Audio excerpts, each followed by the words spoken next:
I don't think I ever knew what peace felt like until we moved to the lake house for good.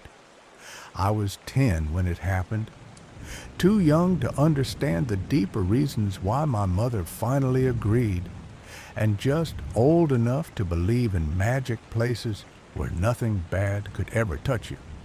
The city had always felt wrong. Sirens in the night, neighbors yelling through the walls, locks on every door, and still not feeling safe. My sister and I used to sleep in the same bed, even though she was already 12 and growing too old for that sort of thing. She never made me feel silly for needing her close, though. That was just the kind of sister she was. Her name was Lane. It was my idea to ask Mom if we could leave the city behind. I said it out loud at dinner one night, half joking and half dreaming, expecting her to laugh and tell me that life didn't work that way. But she just looked at us quietly for a moment, then said, "Yes, let's go." 2 weeks later, we packed everything we could fit into 2 suitcases and a cracked cooler and moved into the lake house. The same one we used to visit every summer like clockwork. It was old, wooden, creaky in places and warm in others, like a place that had already been lived in for a long time. By us, and maybe even by something older, though I didn't think about that then. It sat at the very edge of the water, so close that when it rained, the dock would flood and the frogs would hop right up to the porch like they owned the place. Mom promised to homeschool us, and to my surprise, she offered to do the same for the other kids. In the handful of houses scattered around the lake, word spread fast. People trusted her. She had that kind of voice that made you feel like she knew what she was doing, even if she didn't. Those early days were a dream. I'd wake up to the sound of the wind through the reeds and fall asleep to the water lapping at the dock. When Elaine and her group sat for their lessons, I'd head outside with my classmate Tommy, a quiet kid with a wide grin and an obsession with frogs. We played in the trees, chased dragonflies, made rafts out of logs that always sank, and when the sun was high and brutal, we'd slip into the lake and disappear beneath the surface, pretending we were fish people with gills behind our ears. There was one game we played more than any other. We called it the catcher and the drowned. The tree at the center of the lake, dead and gray and half submerged, was the ship. One of us would climb up and try to catch the others as they swam past. If you stopped swimming even for a second, you had to fake drown. We would thrash around dramatically, gasping and flailing as the catcher reached for us. It was dumb and fun and endless. We were safe. That's the part I keep coming back to in my mind. We felt safe. And maybe that's why no one questioned anything back then. Why no one saw it coming. The other families became like second families. No one locked their doors. Everyone helped out with food, repairs, whatever was needed. People would leave bundles of vegetables on each other's porches, or baskets of lake fish caught early in the morning. Mom taught the older kids.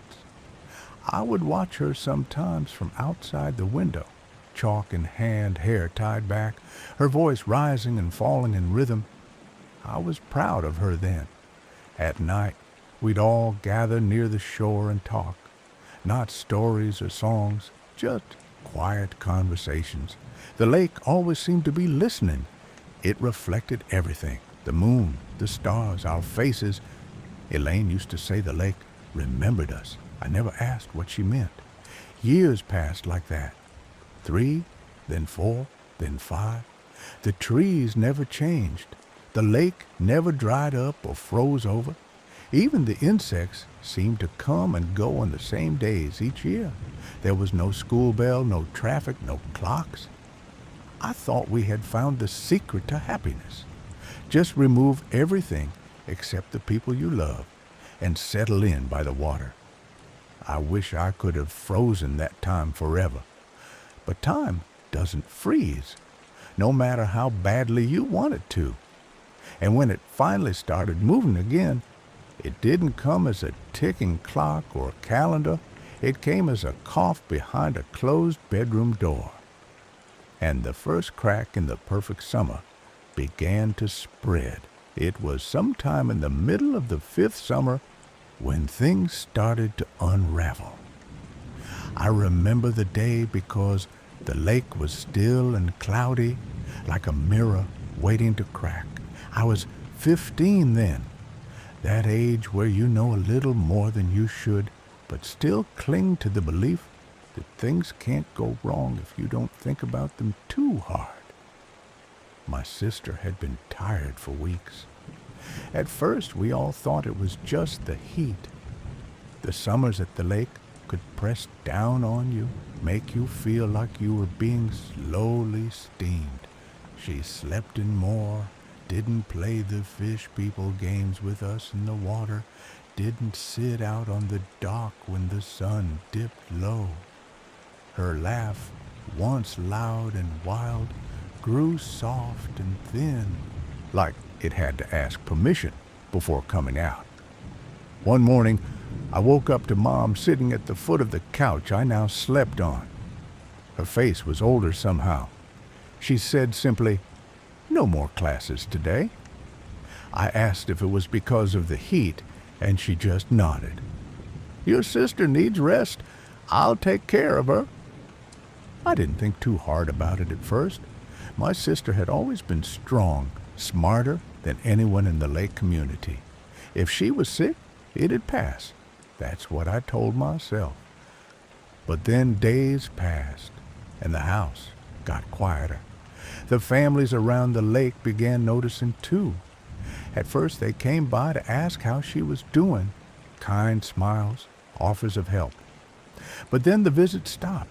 One family packed up and left without saying goodbye. The next week, another. Whispers rippled across the dock through the woods. Some of them said the illness would spread. Others said their children needed real school, not days spent staring at empty chairs while our mother sat upstairs, locked in the back room with my sister.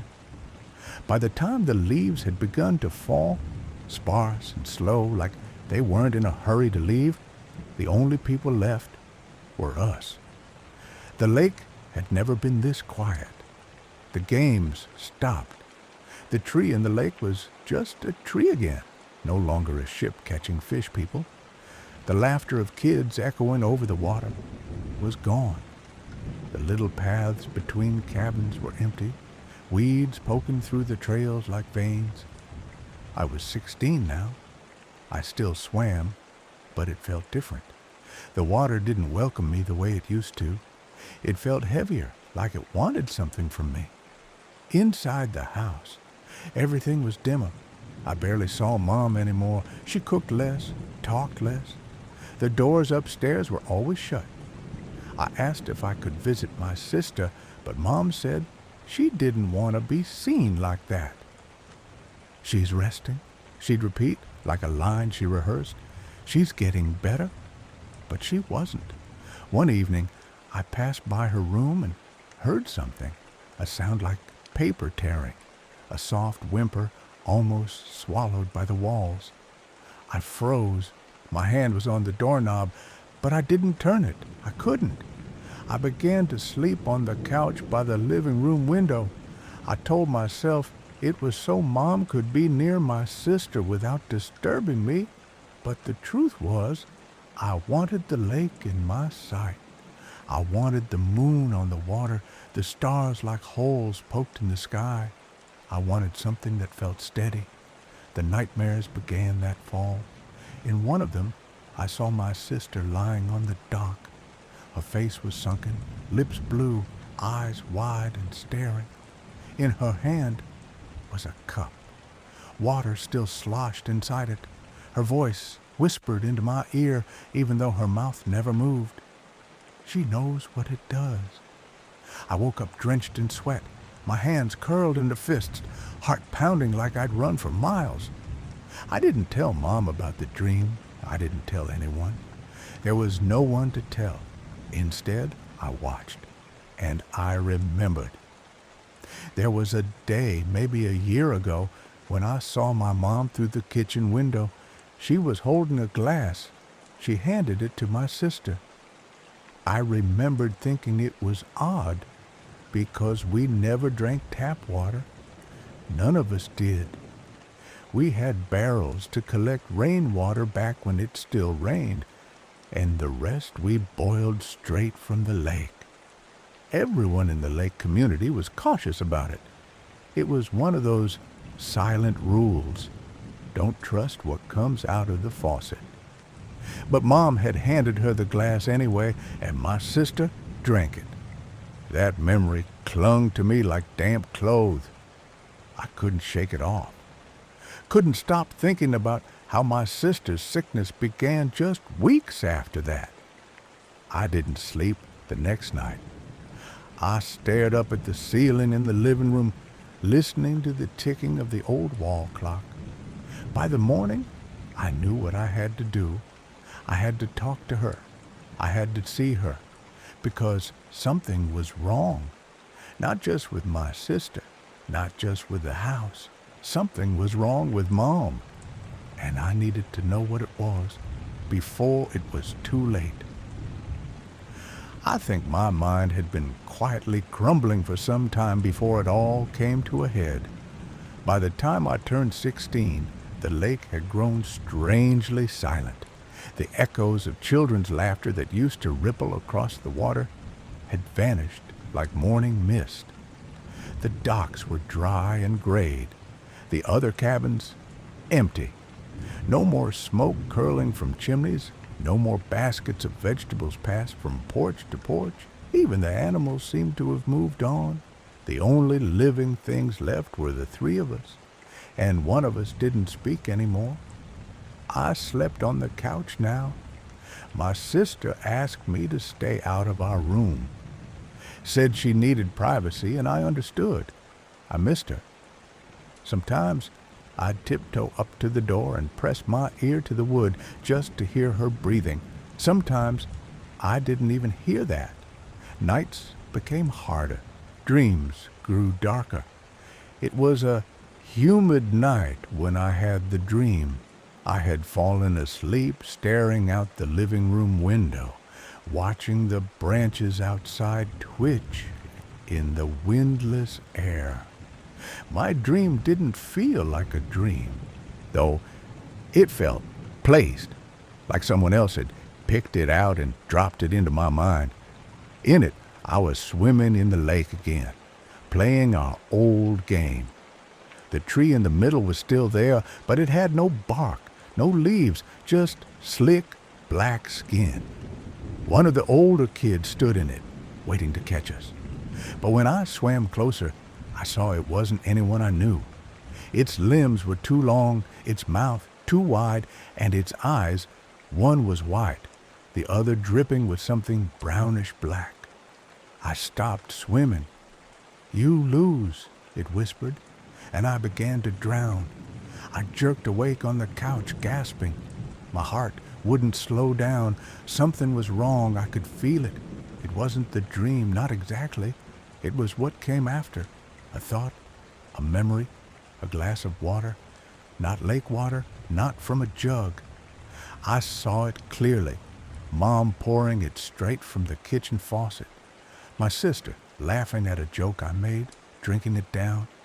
It was sunny that day. I had been outside watching through the window. No one drank faucet water here, not ever. The water smelled metallic, strange.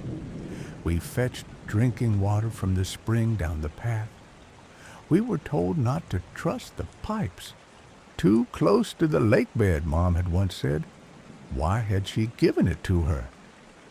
The next morning I tried to shrug it off, told myself maybe I was wrong, misremembering, but the thought refused to leave me.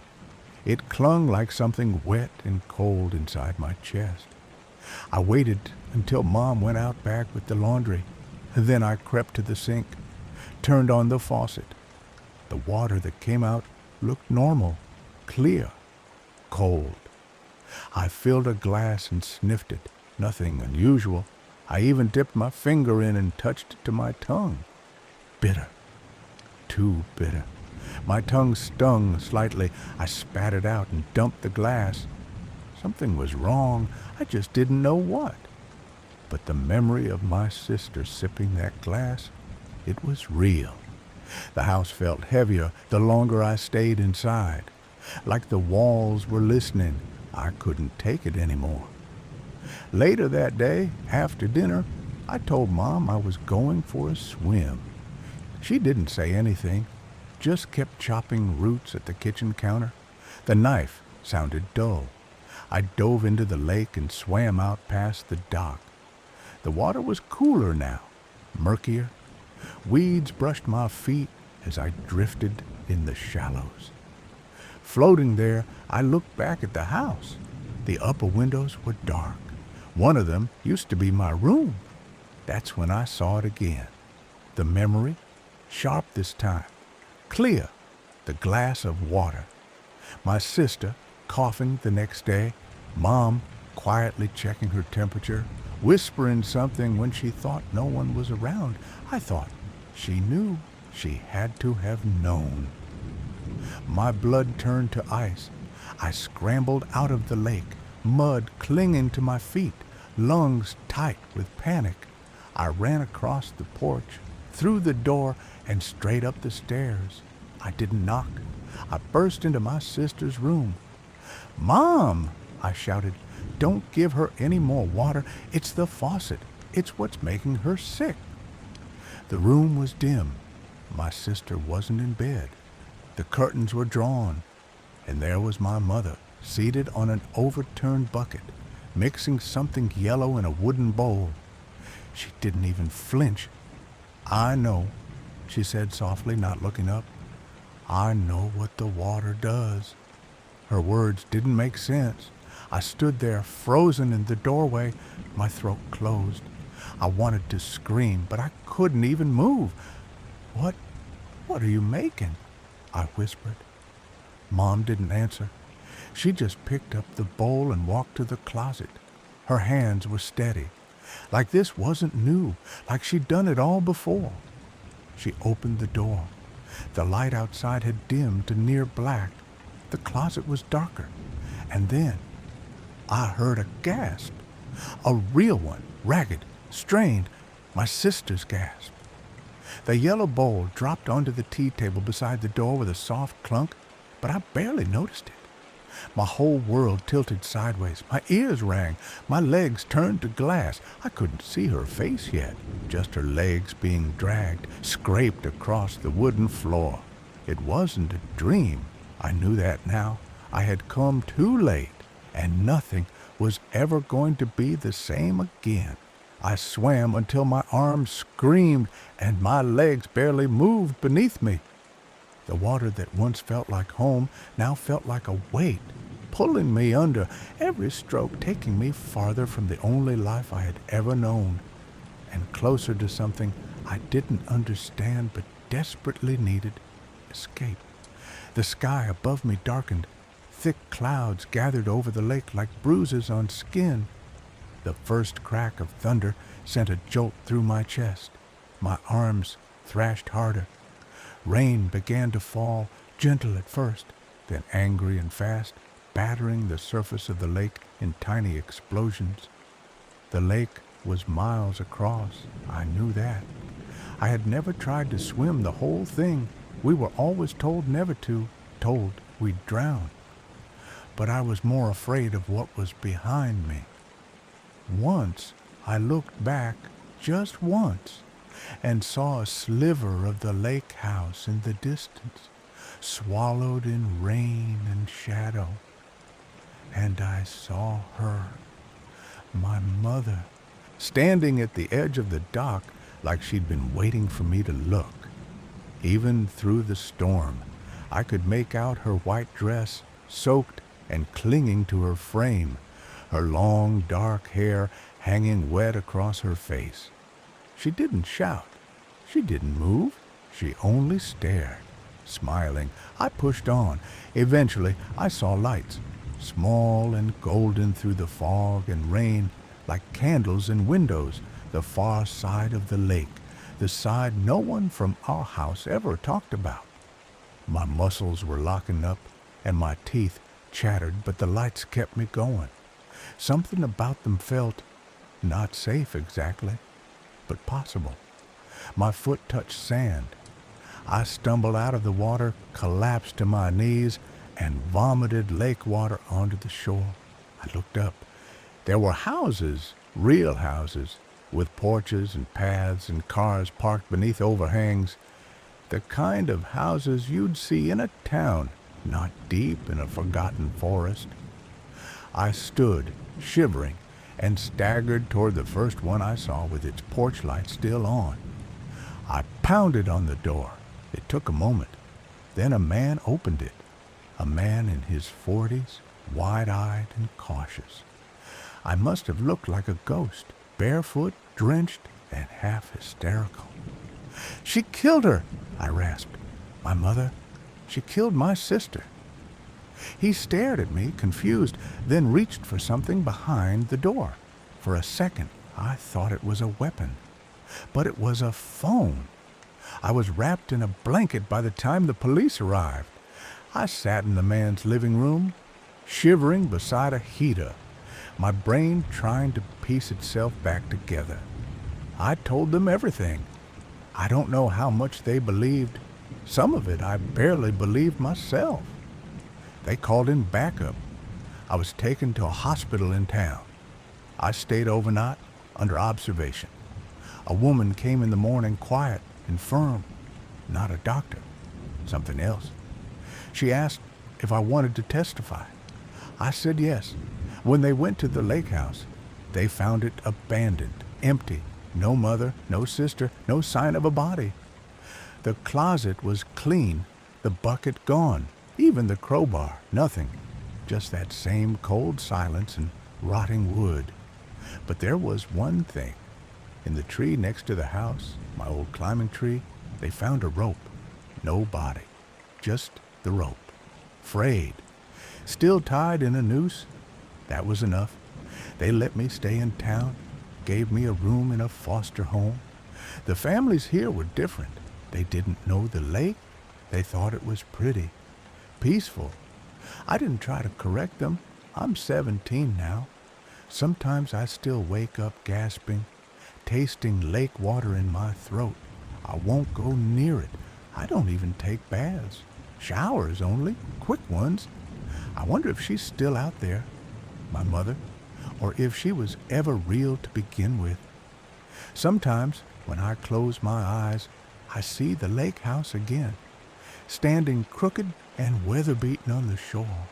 And sometimes, in the window of my old room, I swear I see someone watching me. She has light brown hair and open eyes. Story 2. The Lake Burton.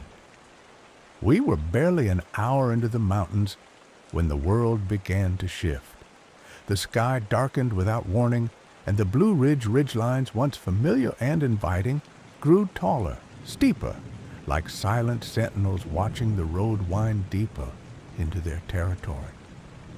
I remember pressing my forehead against the cold glass of the car window, tracing the condensation with my finger, watching tufts of fog snake between the trees like something live. The rain had started again, thin at first, like whispers on the windshield, but persistent. By the time we passed through the last sloping bend in the road, it had thickened into a steady, curtain-like downpour. Somewhere beyond the damp silence, Lake Burton waited. We hadn't been to the cabin in months. This time, it was just us, my parents, my younger brother, and me. No cousins, no aunt and uncle, no cluttered kitchen table laughter, only the subdued hum of tires on wet gravel and the occasional cough from the back seat. The gravel drive was still as treacherous as I remembered, narrow, sloped, always too soft with rain. Trees closed in on both sides, forming a sort of living tunnel. When we finally pulled into the clearing, the cabin stood in its usual quiet posture. Red-paneled exterior dulled by the weather, green shutters half-lidded like sleepy eyes, and the porch sagging ever so slightly with age. I had never found the place creepy. If anything, it was comforting. An old soul of a house with pine wood walls that smelled of damp earth and wood smoke. But that day, even I felt it. A quiet tension just beneath the charm. Not dread exactly. Something subtler. A stillness that didn't match the breeze. We unloaded fast, racing the weather. My dad nearly slipped twice on the mossy stone path that led down to the dock. The lake waited at the bottom of the slope, flat as a pane of glass and twice as cold. Mist hung over the water in slow shifting patterns. It didn't move with the wind. It curled on its own, like it was thinking. Inside, the house was as we left it, boards creaking and greeting, the smell of aged timber warming the air. The upstairs layout was simple, a living space, small kitchen, and dining area stitched together by low ceilings and old furniture. A hallway led to a single bedroom and a cramped bathroom with a brass-framed mirror that always fogged over too quickly. The stairs to the basement hugged the wall just inside the main door, narrow, steep, still without a handrail after all these years. I made a note to take them slowly. Downstairs was colder, the air damp and heavier. There were 2 bedrooms and a sitting area, but no one ever sat down there for long. Most people only came down to sleep. And then there was the door. On the far side of the basement, facing the lake, was a rarely used exterior door, red paint flaking, rust crawling along the hinges. Beyond it, a short stone path led straight to the water's edge, where a long-forgotten set of submerged steps disappeared beneath the surface. The lake claimed them long ago. That door always gave me pause, not because it was sinister exactly, just forgotten. The kind of door you didn't realize was there until it was open. The first evening passed quietly. My brother and I tried to fish off the dock, slipping on wet boards and arguing over bait.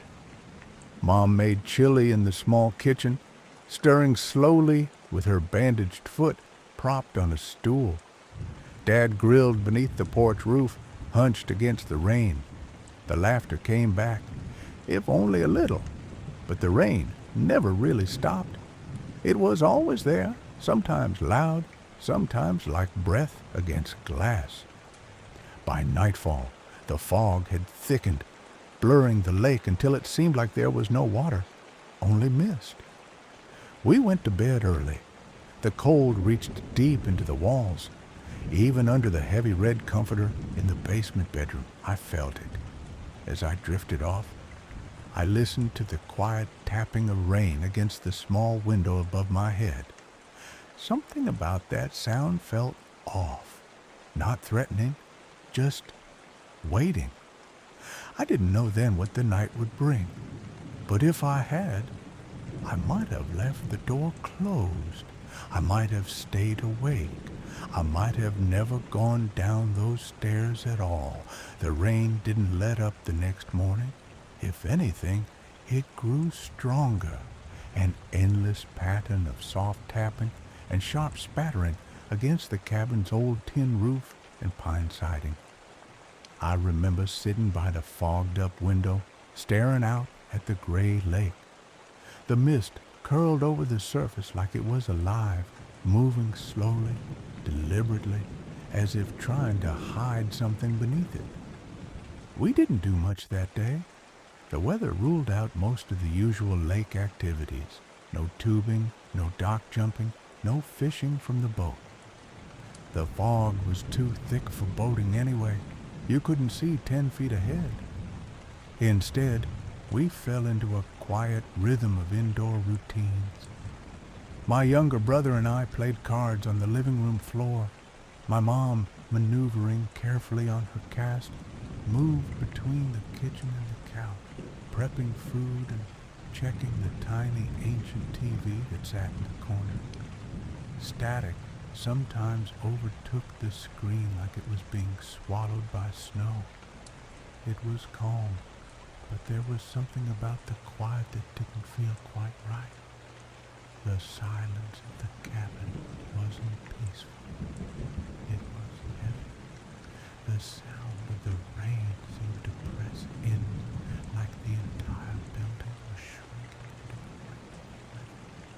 You could hear every creak of the wooden walls and every groan of the old beam, and sometimes you couldn't tell whether the sound came from inside the cabin or outside. Sometime in the afternoon, I stood with my dad on the porch, trying to feed. We baited our hooks with pieces of hot dog and cast lines off the side, shining a big flashlight into the water when the clouds thickened further. We never caught anything. The bait would sit untouched, even though we'd seen fish in these waters before. There wasn't even a nibble. It was like the lake itself was holding its breath. Around dinner time, Mom made something hot, maybe chili, some sort of casserole. I don't remember the exact meal, but I remember the smell. Rich, heavy with garlic and spice. We sat close in the dining area as the rain thudded against the roof, windows streaked with water. It felt comforting until it didn't. Dad didn't finish his plate. He looked pale halfway through dinner, eyes slightly glazed, form slowing between bites. I thought maybe he was tired from the trip or just bored of sitting around all day. But then his hand trembled slightly as he reached for his glass, and I saw the sweat forming on his forehead despite the cool mountain air. "I don't feel great," he muttered quietly and stood from the table. None of us really reacted. People don't feel great all the time. It didn't register as anything alarming, at least not yet. He shuffled to the bedroom upstairs, muttering something else we couldn't catch.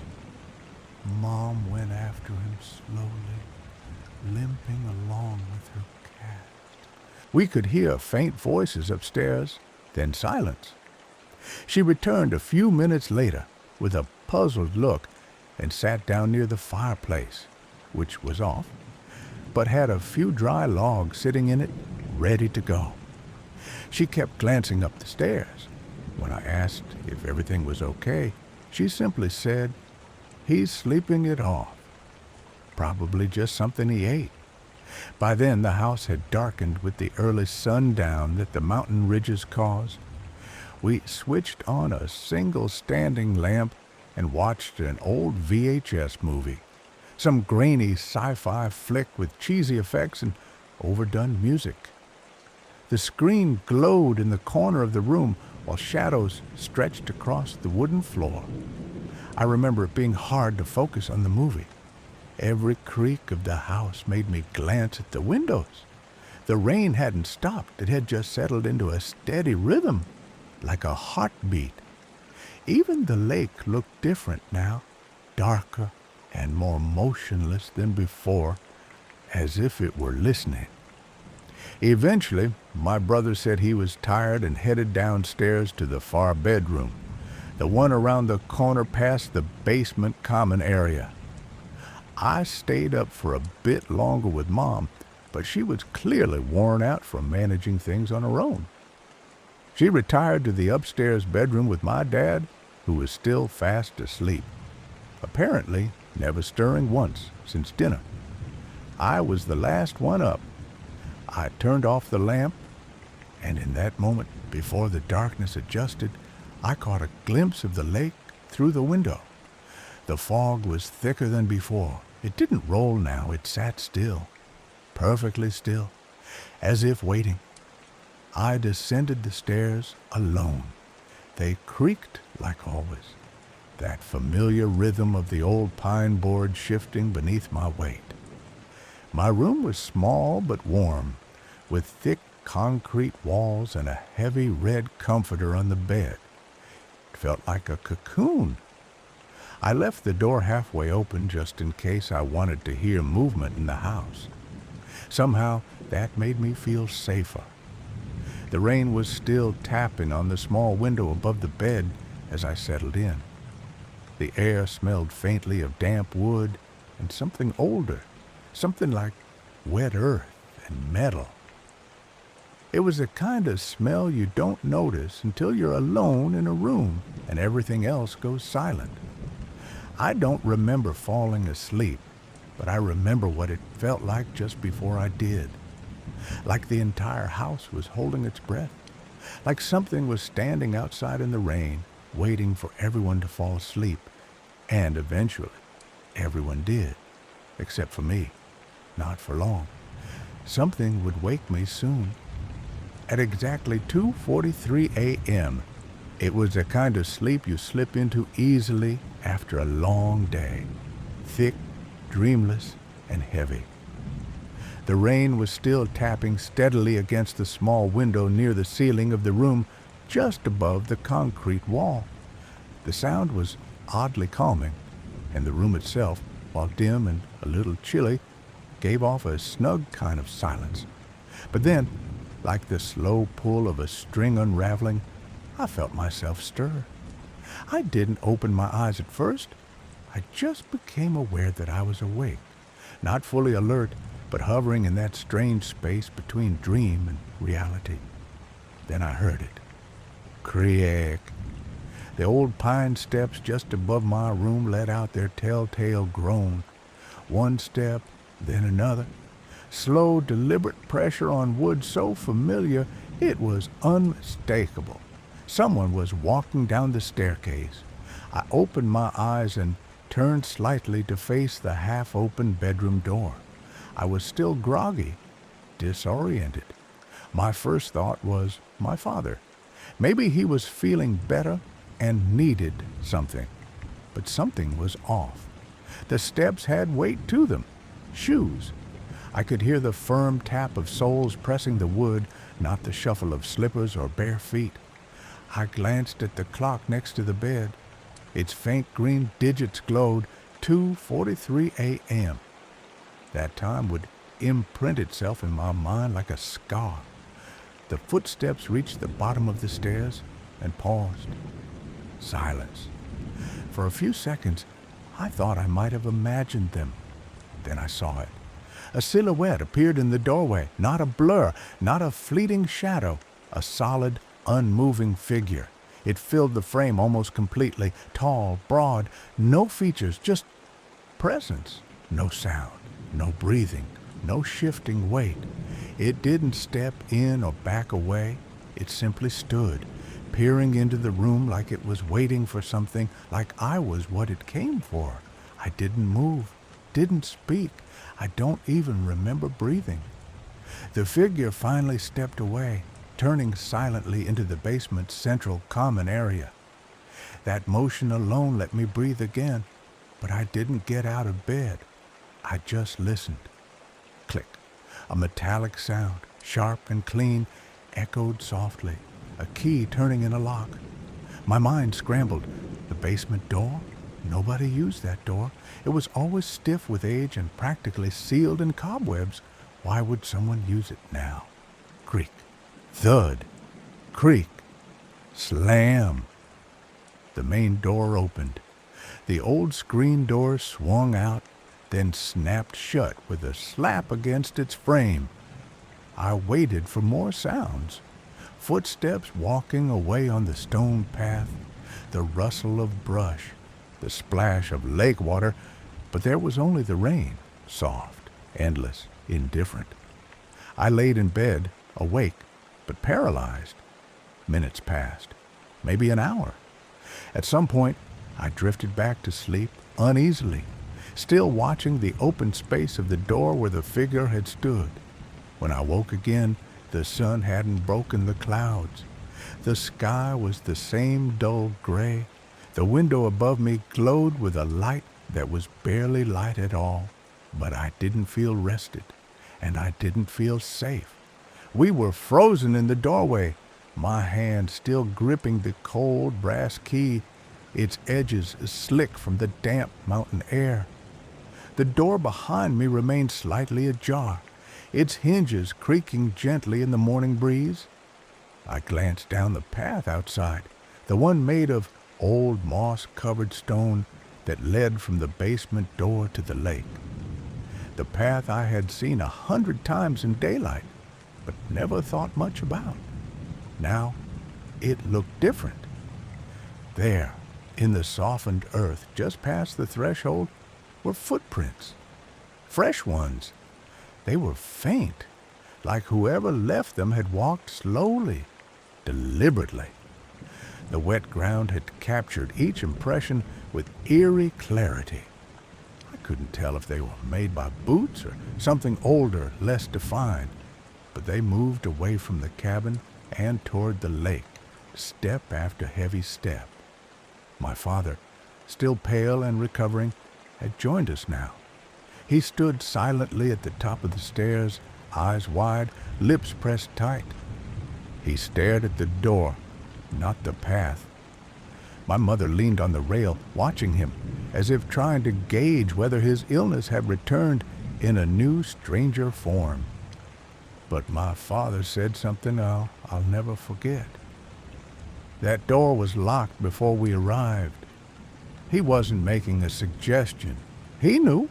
He had locked it the last time we stayed, with a twist of the brass key and a tug of the screen until it clicked, and he hadn't touched it since. No one had. We gathered our things and packed in silence after that. There were no more jokes, no more dismissals.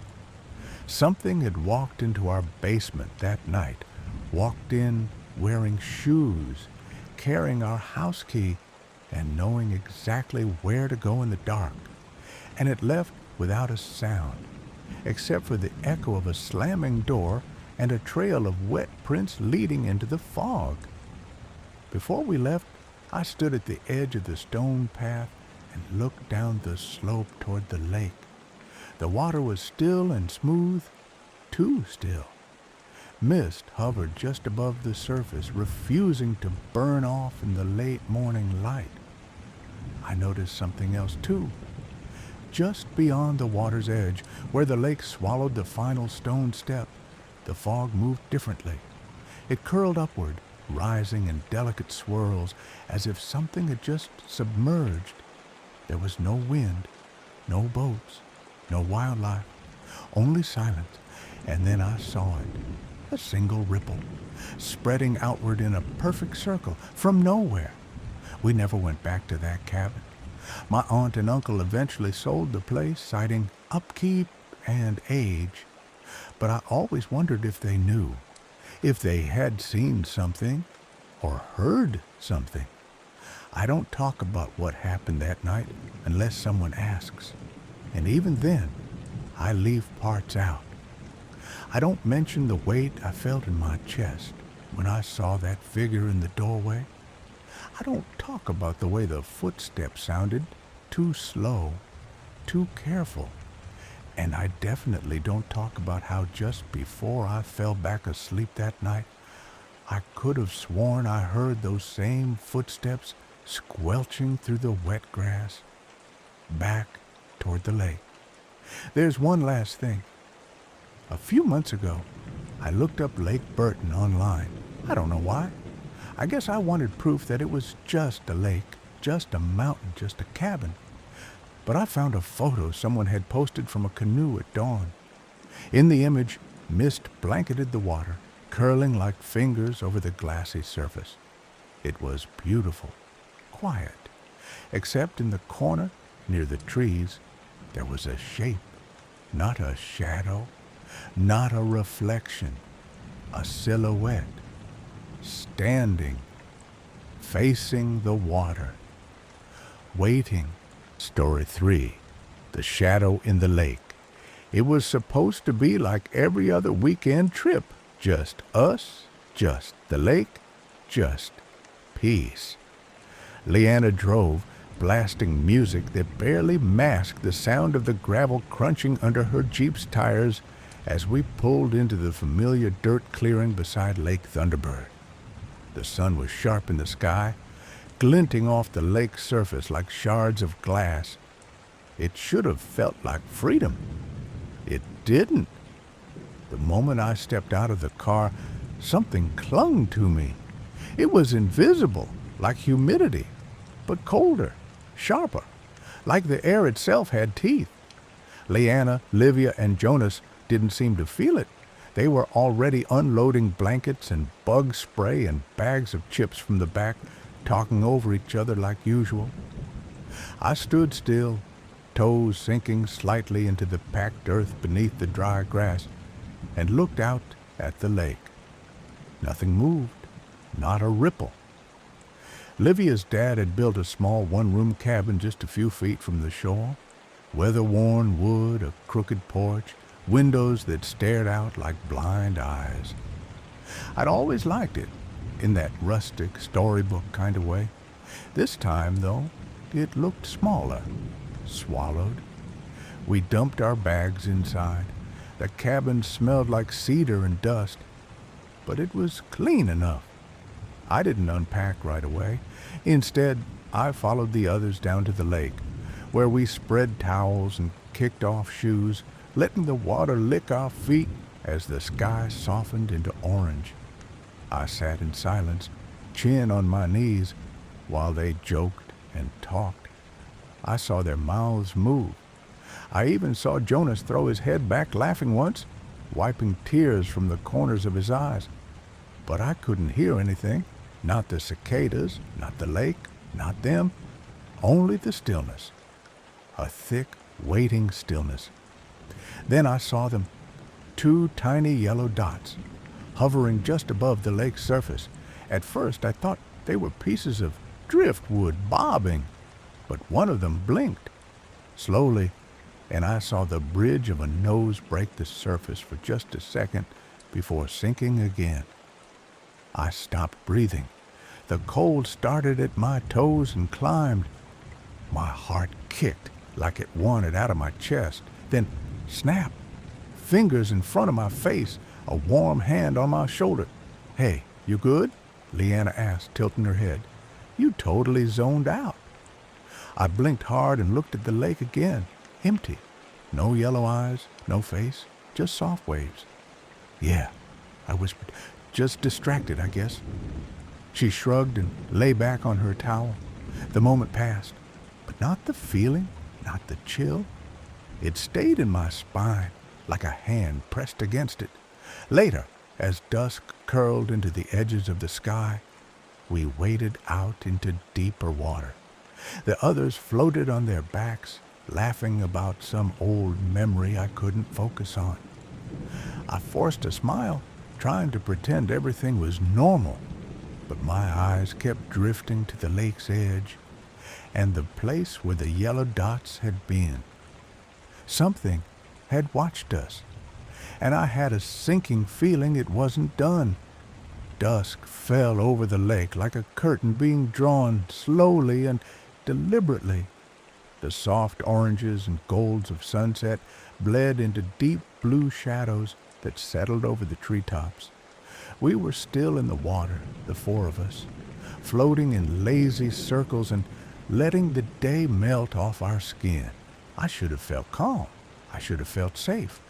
But ever since I saw those yellow eyes, those impossibly still, impossibly watching eyes, something in me stayed coiled tight, like I was waiting for the water to reach up and pull me under.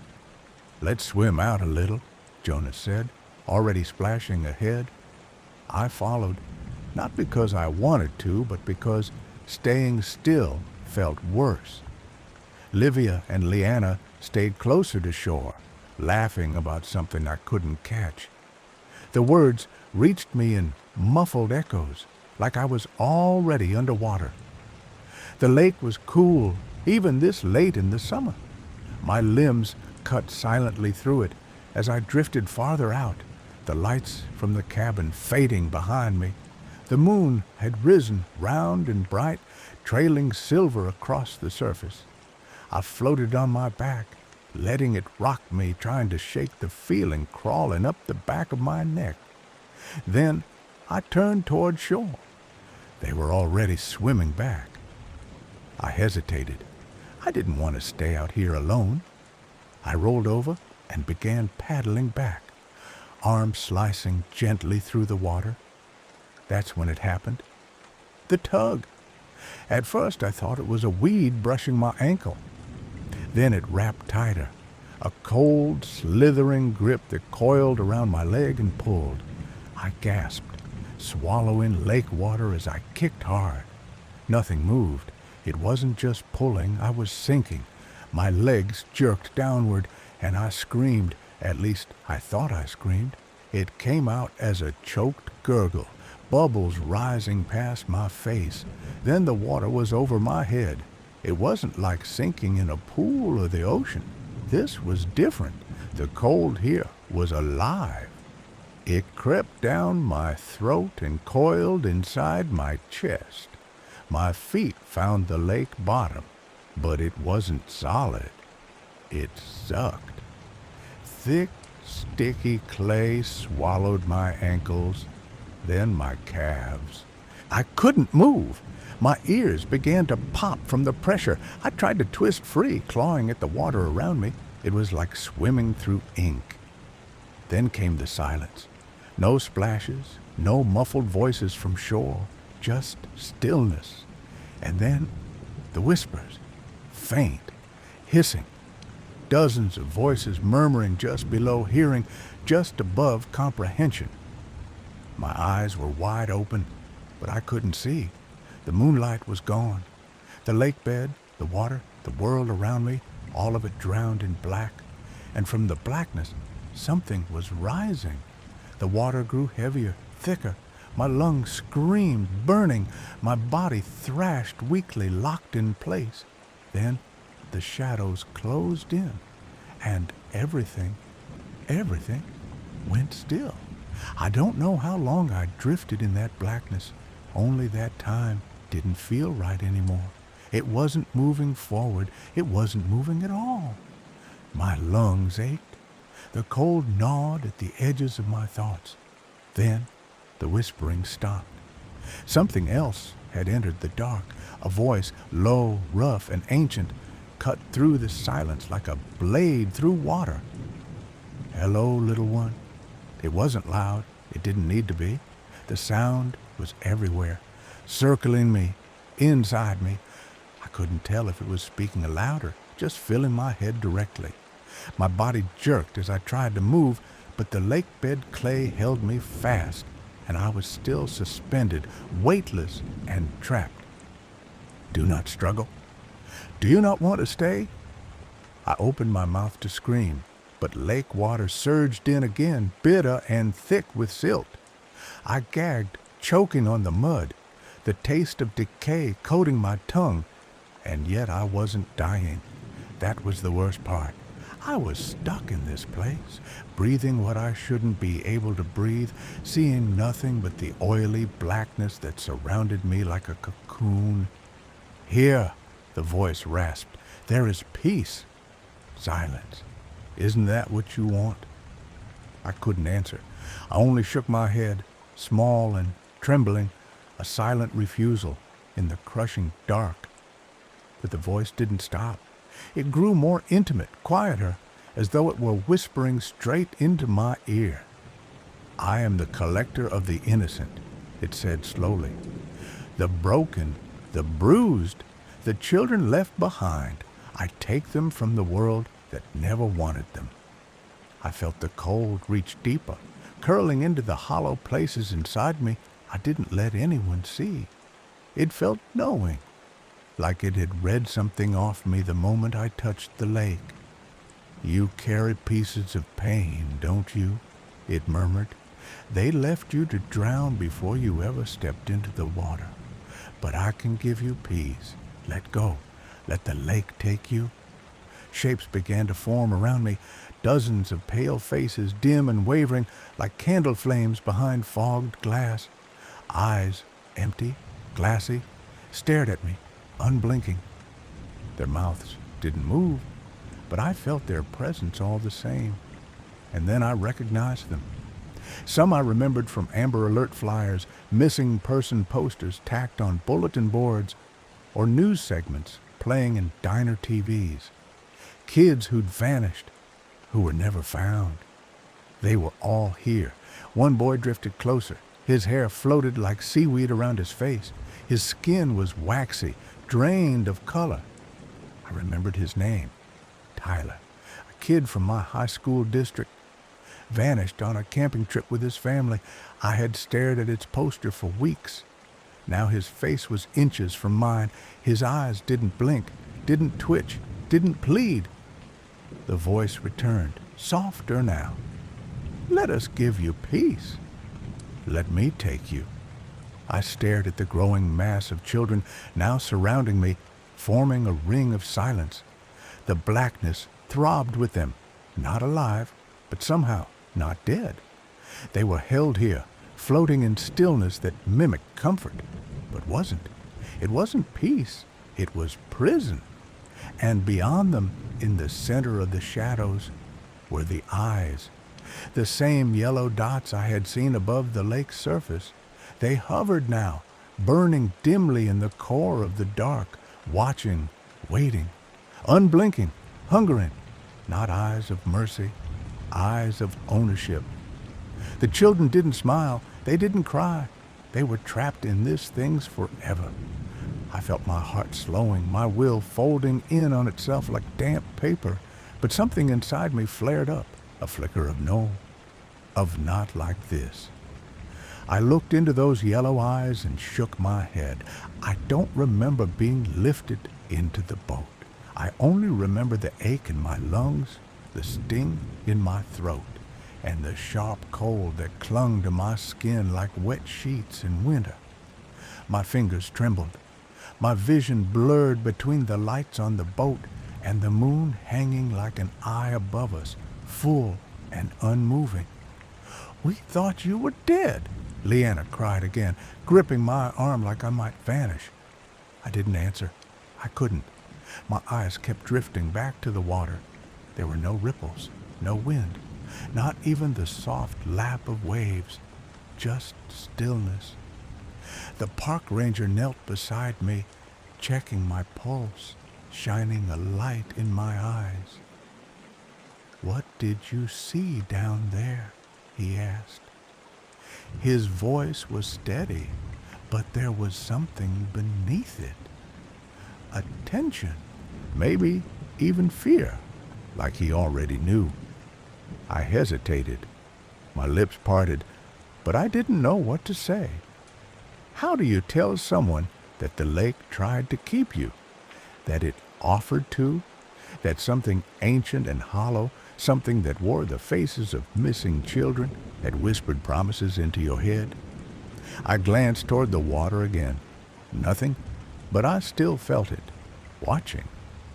I was stuck, I finally muttered. Something held me. The ranger didn't speak.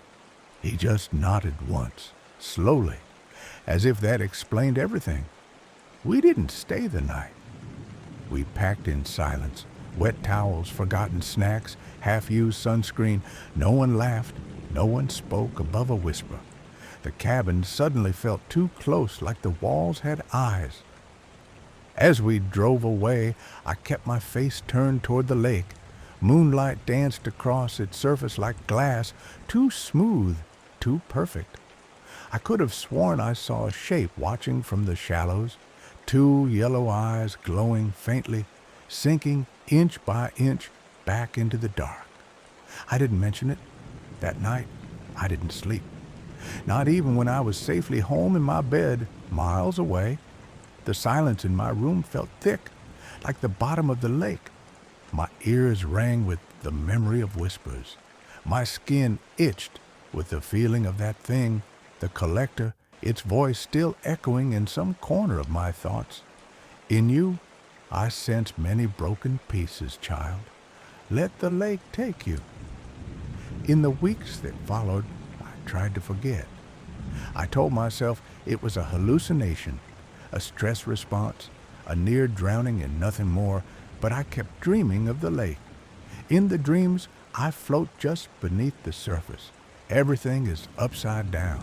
The moon sways above me like a pendulum, and the stars flicker like eyes.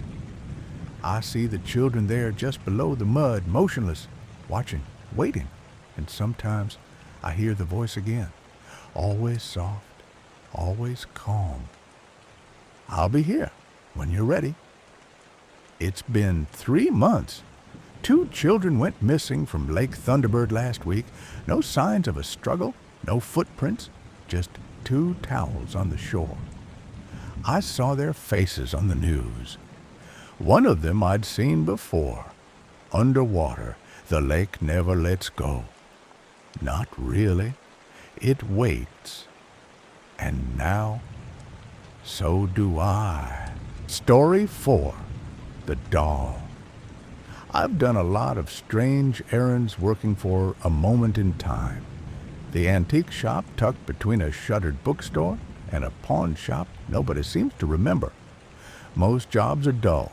Sort through attic boxes, dust off heirlooms, sometimes haggle over prices with people who believe they've discovered hidden treasures.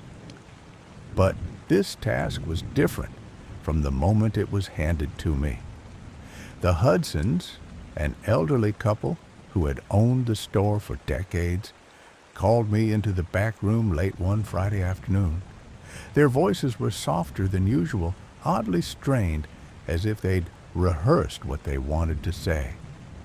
"There's a trunk," Mr. Hudson said, "an estate item from a property just outside the city. Forest Road. Used to be a cabin there, burned partially some years back." I waited for more, but neither of them elaborated. Mrs. Hudson simply handed me a folded slip of paper with an address scribbled in blue ink. No contact name, no phone number, just the note. Pickup trunk. Nothing else. They didn't explain who owned the house or why this delivery wasn't being handled by the estate manager. I should have asked more questions. I didn't. The drive was long, too long. The pavement ended 10 miles before the final turnoff, giving way to a dirt road so narrow that tree branches reached in like skeletal arms, scraping my truck with dry, brittle fingers. It hadn't rained in weeks, but the air felt soaked with tension. When I finally reached the clearing, the forest seemed to lean back from the house, as if even the trees refused to come too close. The cabin had once been grand, no doubt, 2 stories, perched just beside a lake that shimmered with still water. But now it was a husk. The roof sagged where fire had eaten through it, blackened timbers exposed like bone. Wild vines crawled up the walls and across broken windows like veins wrapping a corpse. Weeds sprouted in tangled masses, tall enough to block the lower windows completely. I cut the engine. The silence hit immediately. No birds, no insects, no wind, just the dull ticking of my cooling engine. Even that seemed too loud. I hesitated, staring at the house through the windshield. Nothing moved. It looked dead. But something, instinct maybe, told me it was only sleeping, waiting.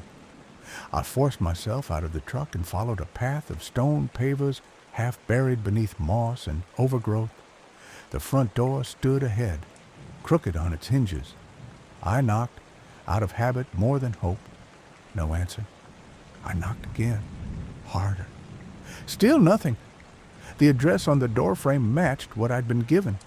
My hand found the doorknob, rotted and loose. The metal snapped off in my palm and dropped to the wooden porch with a heavy clunk. Before I could react, the door slowly swung inward on creaking hinges. I peered inside, but darkness pressed in from all corners. Sunlight filtered through shattered windows, catching on dust and vines that had claimed the interior like creeping mold. I stepped inside and froze. The air was heavy, wet with mildew, thick with decay. The silence wasn't empty. It was watchful. No furniture, save for a collapsed grandfather clock in one corner and a fireplace clogged with dead leaves and soot. The walls bore stains that trickled down like old tears. In the kitchen, broken glass littered the floor like a warning. Cupboards hung open, empty. A phone was bolted to the wall near the entryway. I picked up the receiver. No tone, not even static, just the sound of something missing. I explored cautiously. The ground floor was bare, abandoned long enough for nature to move in, but recent enough that it didn't feel entirely abandoned. In one room, circular scratches marked the wood where furniture had once sat. The dust was thin in places, smudged like something had moved through recently, but no footprints, no drag marks, just impressions, ghosts of weight. Even the upstairs hallway was swallowed in dimness. The staircase was half-eaten by time. Vines snaked around the banister. Several steps were cracked or missing, as if daring me to fall. I lingered at the bottom, staring upward. I didn't want to go. Every hair on my body was warning me. But the job had one task, and I didn't want to return to the Hudsons empty-handed. I started climbing. The creak of each step sounded like a shout in the silence. When I reached the top, I found only one room, wide and empty. No doors, just one massive open space beneath a gaping hole in the ceiling where sunlight slanted down in a perfect shaft. In the center of that light sat a trunk, old, wooden, faded brass latches, thick with dust. I took one cautious step toward it, and that's when I heard it. The rapid, scuffling footsteps of a child sprinting across the floor behind me. I spun around. Nothing, no one. The room was empty. But the floorboards, they were still settling, still moving, as if someone had just darted out of sight. I stood frozen, my breath caught in my throat, the silence ringing louder than any scream. Then, slowly, I turned back to the trunk. I didn't want to go upstairs. The whole house breathed with rot and silence, and every instinct in my body screamed to get the trunk and leave. But as I stood at the foot of the staircase, staring up into the shadows that swallowed the upper floor, I knew I had no choice. The stairs groaned under my weight as I ascended. Vines had slithered their way up the banister, curling like fingers, brittle and dry. Half the steps were warped, some cracked. One of them gave way completely beneath my foot, and I nearly fell through. I caught myself just in time. When I reached the top, I found only a single vast room. No doors, no divisions, just a wide open space under the blackened skeleton of what used to be the roof. One massive hole let down a shaft of hard sunlight through the canopy above, spotlighting something at the center of the room. A trunk. It was old, maybe older than the house itself. Scarred oak edges reinforced with iron bands, the surface worn smooth from time. Dust clung to it like a shroud. I took one step toward it, then stopped. Footsteps. Fast, light, like a child running just behind me. I spun around. Nothing. The room was empty. My breath caught in my throat. I stood perfectly still, straining to hear past the pounding of my heart. Silence. I turned back to the trunk.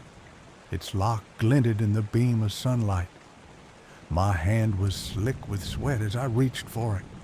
Before I touched it, the lock gave a violent shake, rattling on its own. I jumped back, heart lurching. The lock clicked, then dropped open as if an invisible hand had undone it. My legs trembled. I waited. Nothing else moved. Against every sense of self-preservation, I stepped forward again and slowly opened the lid. Inside, beneath crumpled scraps of yellowed newspaper, lay a single object, a red velvet drawstring bag. It looked untouched by dust, as if placed there only moments ago. Hand shaking, I pulled the bag out and untied it.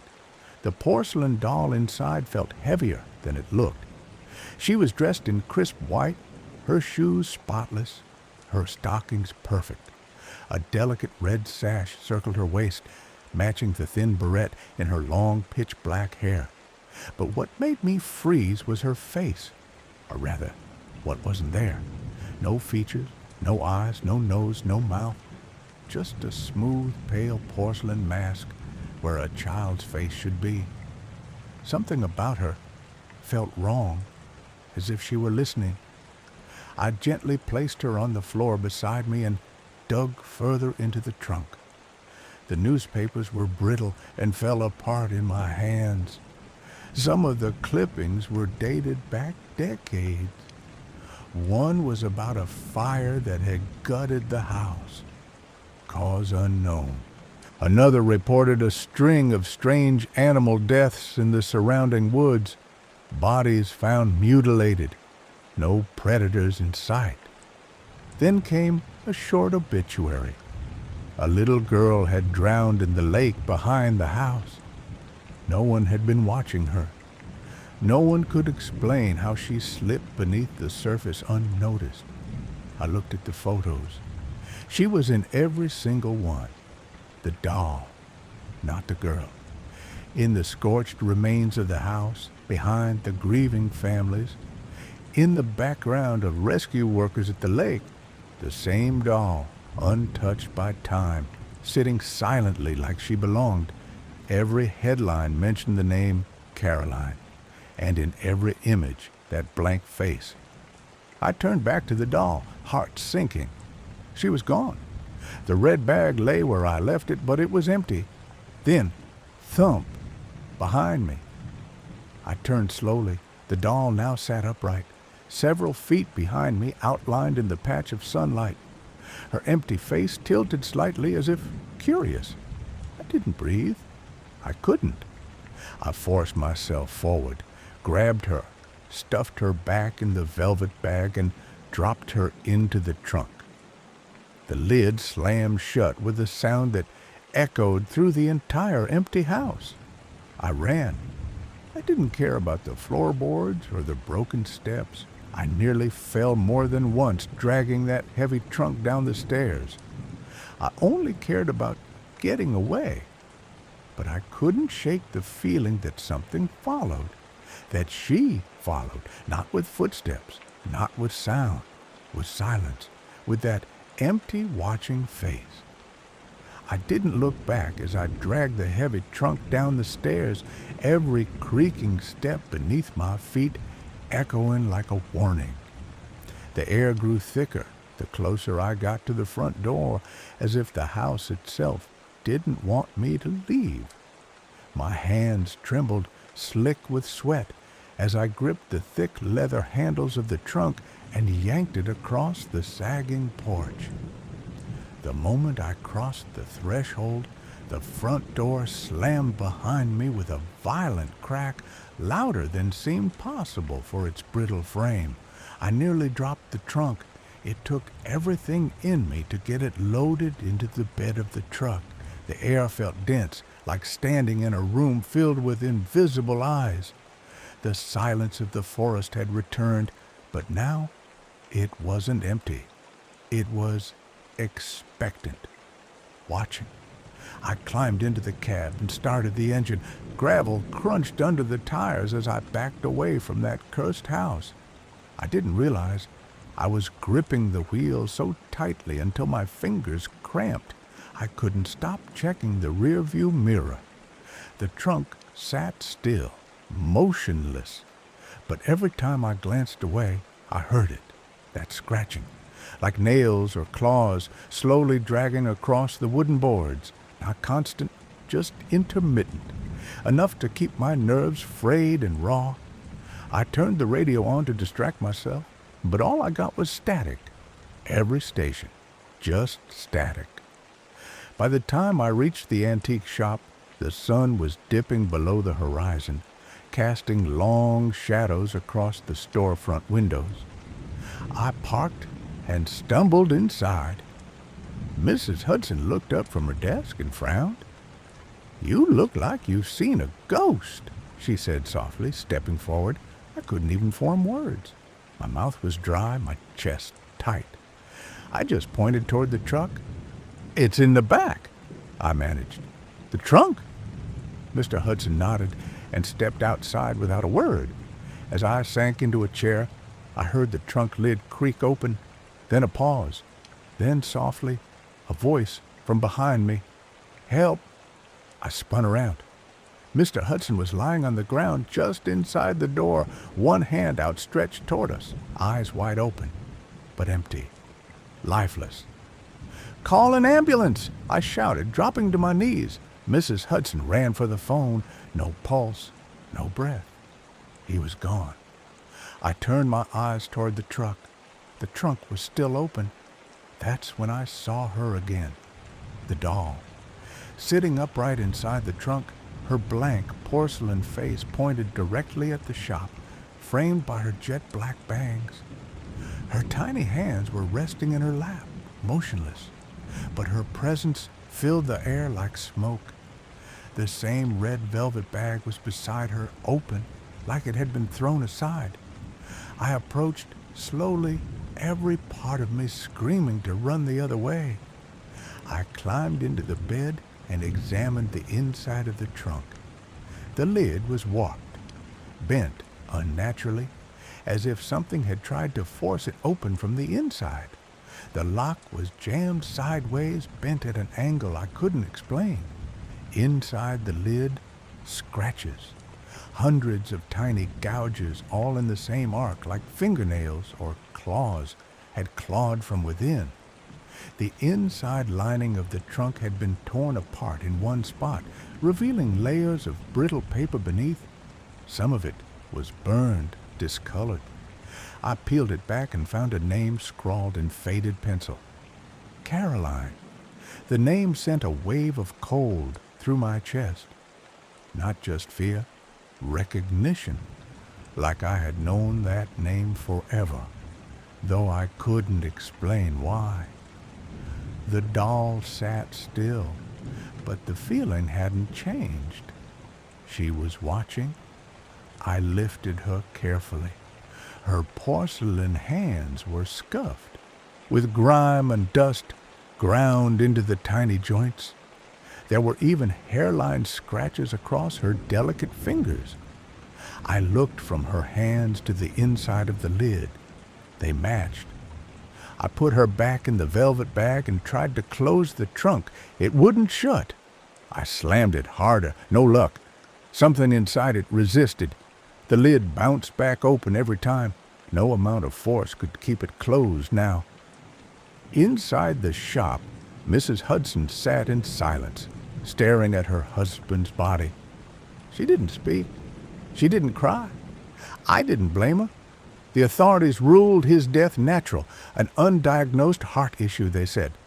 But I knew better. We both did. Mrs. Hudson never came back to the store. Within 2 weeks, she was gone too. A stroke, they said, quick and quiet. But I think she just gave up. After that, I started seeing the doll everywhere, at first in dreams. A faceless girl standing at the foot of my bed, her hands outstretched, her head tilting slowly side to side. Then the sounds came, soft, quick footsteps on my wooden floors, a child's footsteps, always at night.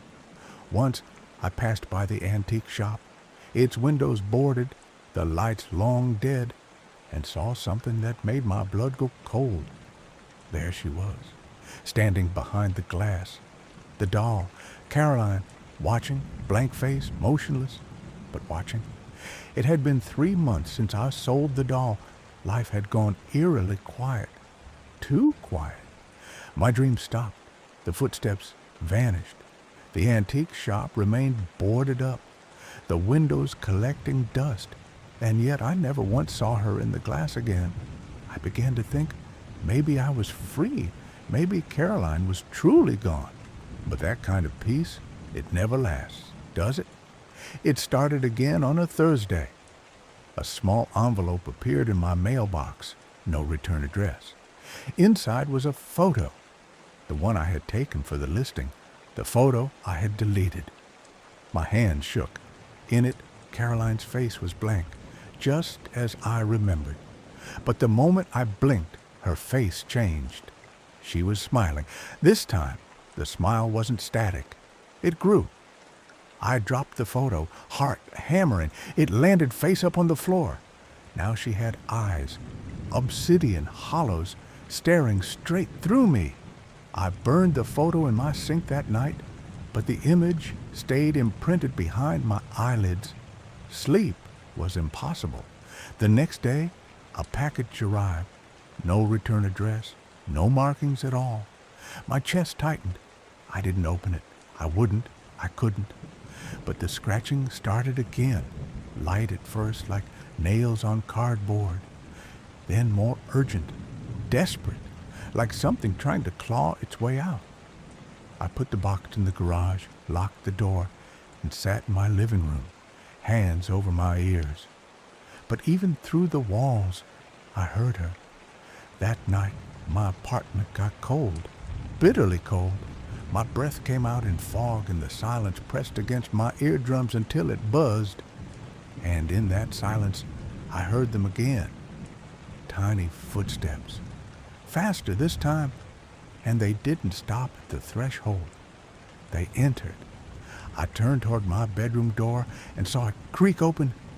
She stood there, not as a doll, but as a silhouette, small, childlike, her hair like ink running down a blank porcelain canvas, her face still faceless, still watching. I couldn't scream, my throat locked up, my limbs wouldn't move. She took a step toward me. The floor didn't creak. Another step, still silent, and then darkness. Not the absence of light, but the kind that presses like water in the deep ocean. When I woke up, I was outside, just standing in front of the antique shop. Middle of the night, no shoes, no coat, nothing in my hands except the photo. This time, Caroline wasn't in the shot alone. I was standing behind her, smiling. I never took that picture. I never opened the package. Instead, I returned to the forest, back to the cabin. The trees were dead now, gray husks rotting in silence. No birds, no bugs, not even the wind. The house hadn't changed, still burnt, still overgrown, but it was waiting, as if it knew I would come back. I dragged the box from my truck to the front door. I didn't knock. I didn't wait. Inside, the same smells, mold, rot, ash, the same warped staircase, the same broken glass and empty spaces. But the air was heavier now, thicker. I climbed to the second floor. The trunk was still there, closed. I didn't question it. I opened the new box and lifted Caroline from her padded nest. She was warm to the touch, too warm. Her face was still blank, but I swear I felt her looking at me. I opened the old trunk and placed her inside. This time, she didn't sit up. I didn't wait. I locked it tight. But as I turned to leave, I noticed the floorboards around the trunk, blackened, cracked, smoldering. Smoke curled from the gaps, and then whispers, low, childlike. Dozens of them. They weren't speaking words. They were breathing. The last thing I remember was the feeling of small, cold hands pushing against my back. I woke up in my bed. Morning sun, birds chirping. I thought it had all been a dream, but there was ash on my hands and scratches on my door. I never saw the trunk again, but I know it's still out there, somewhere, waiting for the next simple task. Final note: if you ever come across an old porcelain doll in a red velvet bag, don't take it home. Don't open the trunk.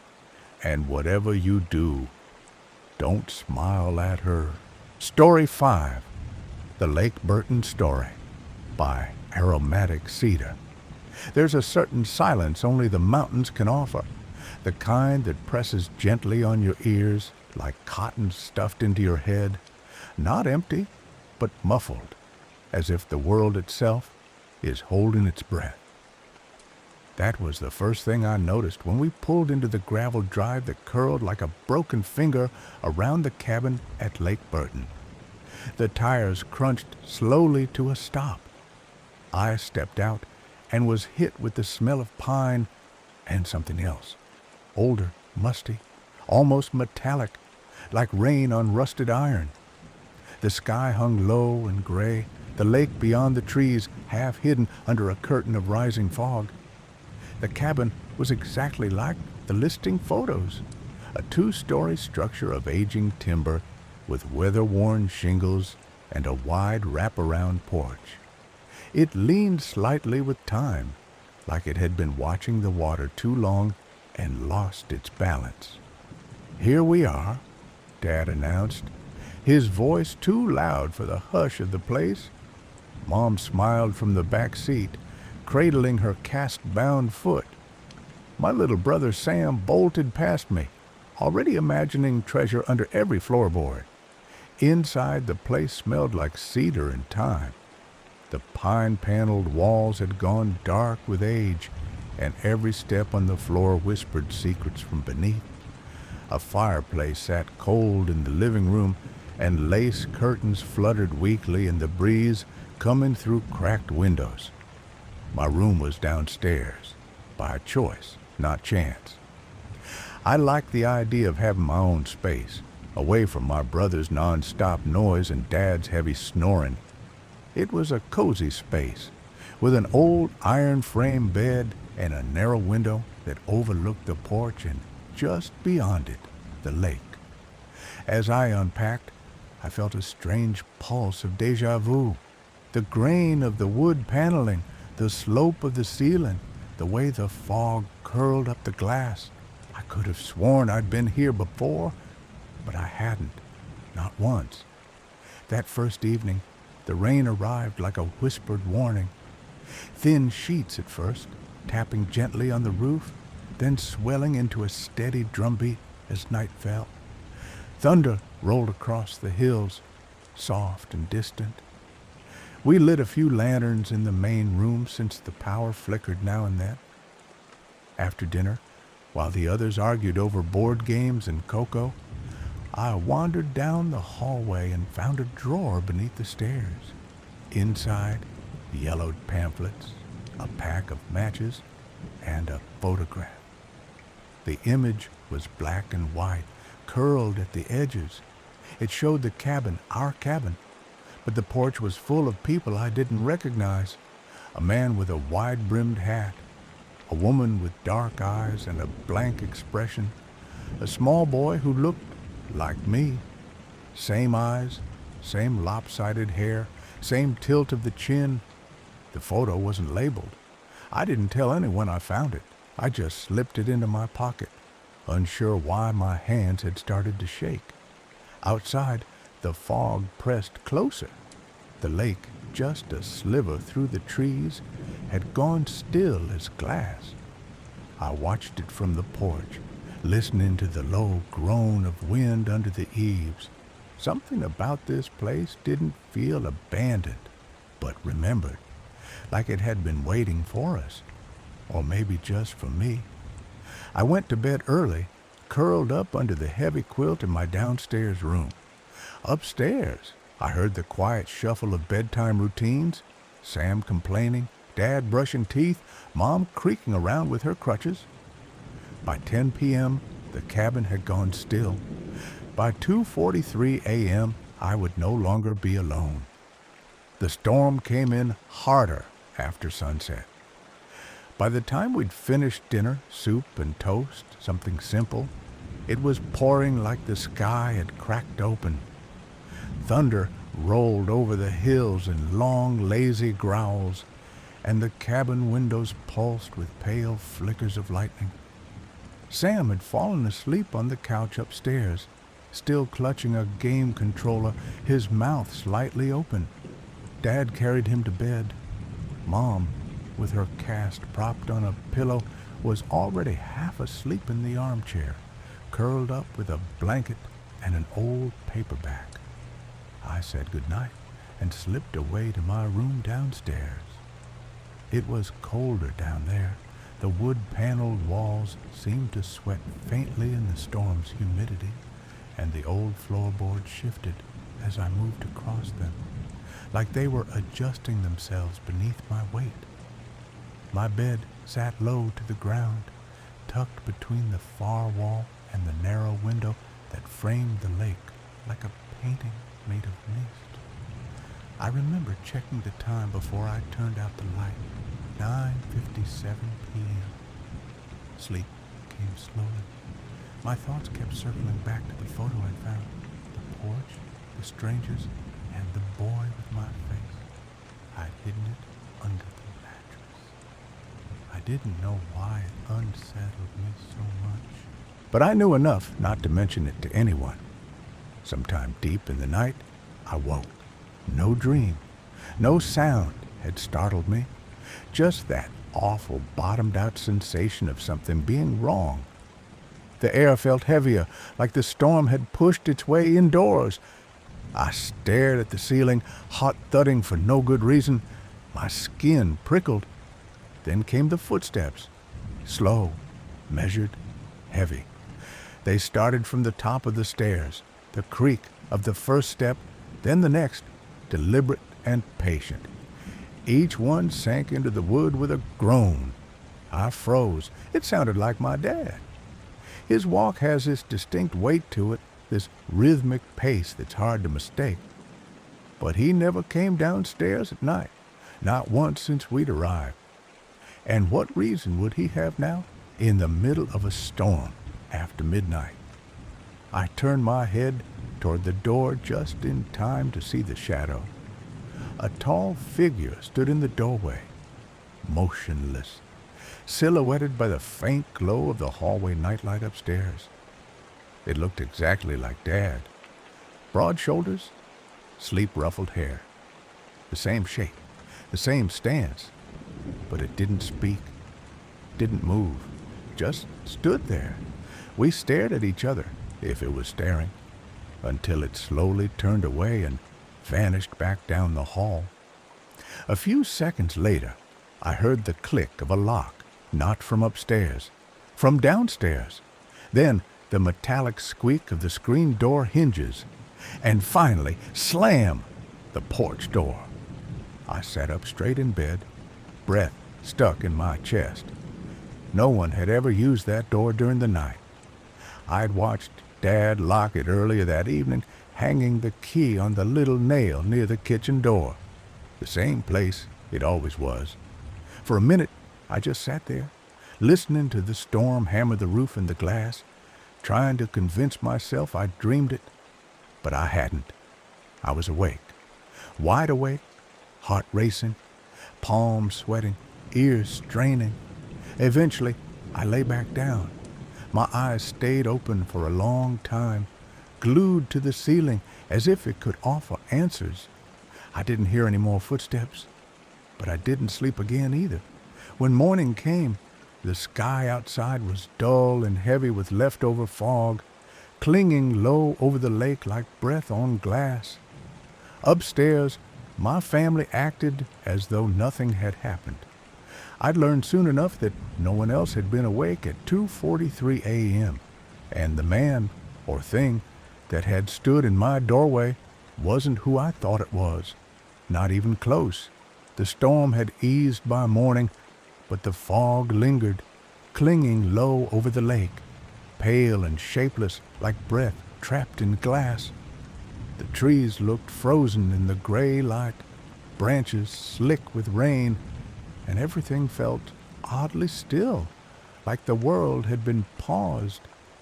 I didn't say anything at first, not during breakfast, not while Sam chased cereal around his bowl, or while Dad fussed with his travel mug, trying to get the lid to seal. I sat at the little pine table, staring out the window and thinking about the footsteps, the figure, the sound of the door unlocking. The time, 2:43 a.m., still carved into my brain. Eventually I spoke. "What were you doing up last night?" I asked Dad, careful, casual. He glanced up from his phone. "What?" "Like around 2:30, I heard you coming down the stairs. You came to my door." Mom looked over, frowning. "He didn't go anywhere." Dad chuckled. "I slept like a log, bud. Didn't get up once." I turned to Mom.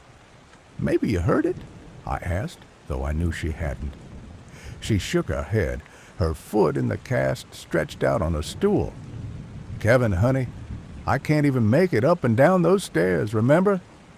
Even Sam joined in. "I didn't hear anything," he mumbled. "I was out cold." But I had heard it. I had seen it. The footsteps, the silhouette, the door. None of them were joking. None of them even seemed suspicious or confused, just dismissive, like I was dreaming or looking for attention. But I wasn't, and I knew it even more when we started packing to leave. The cabin had a rhythm to it by then, a system.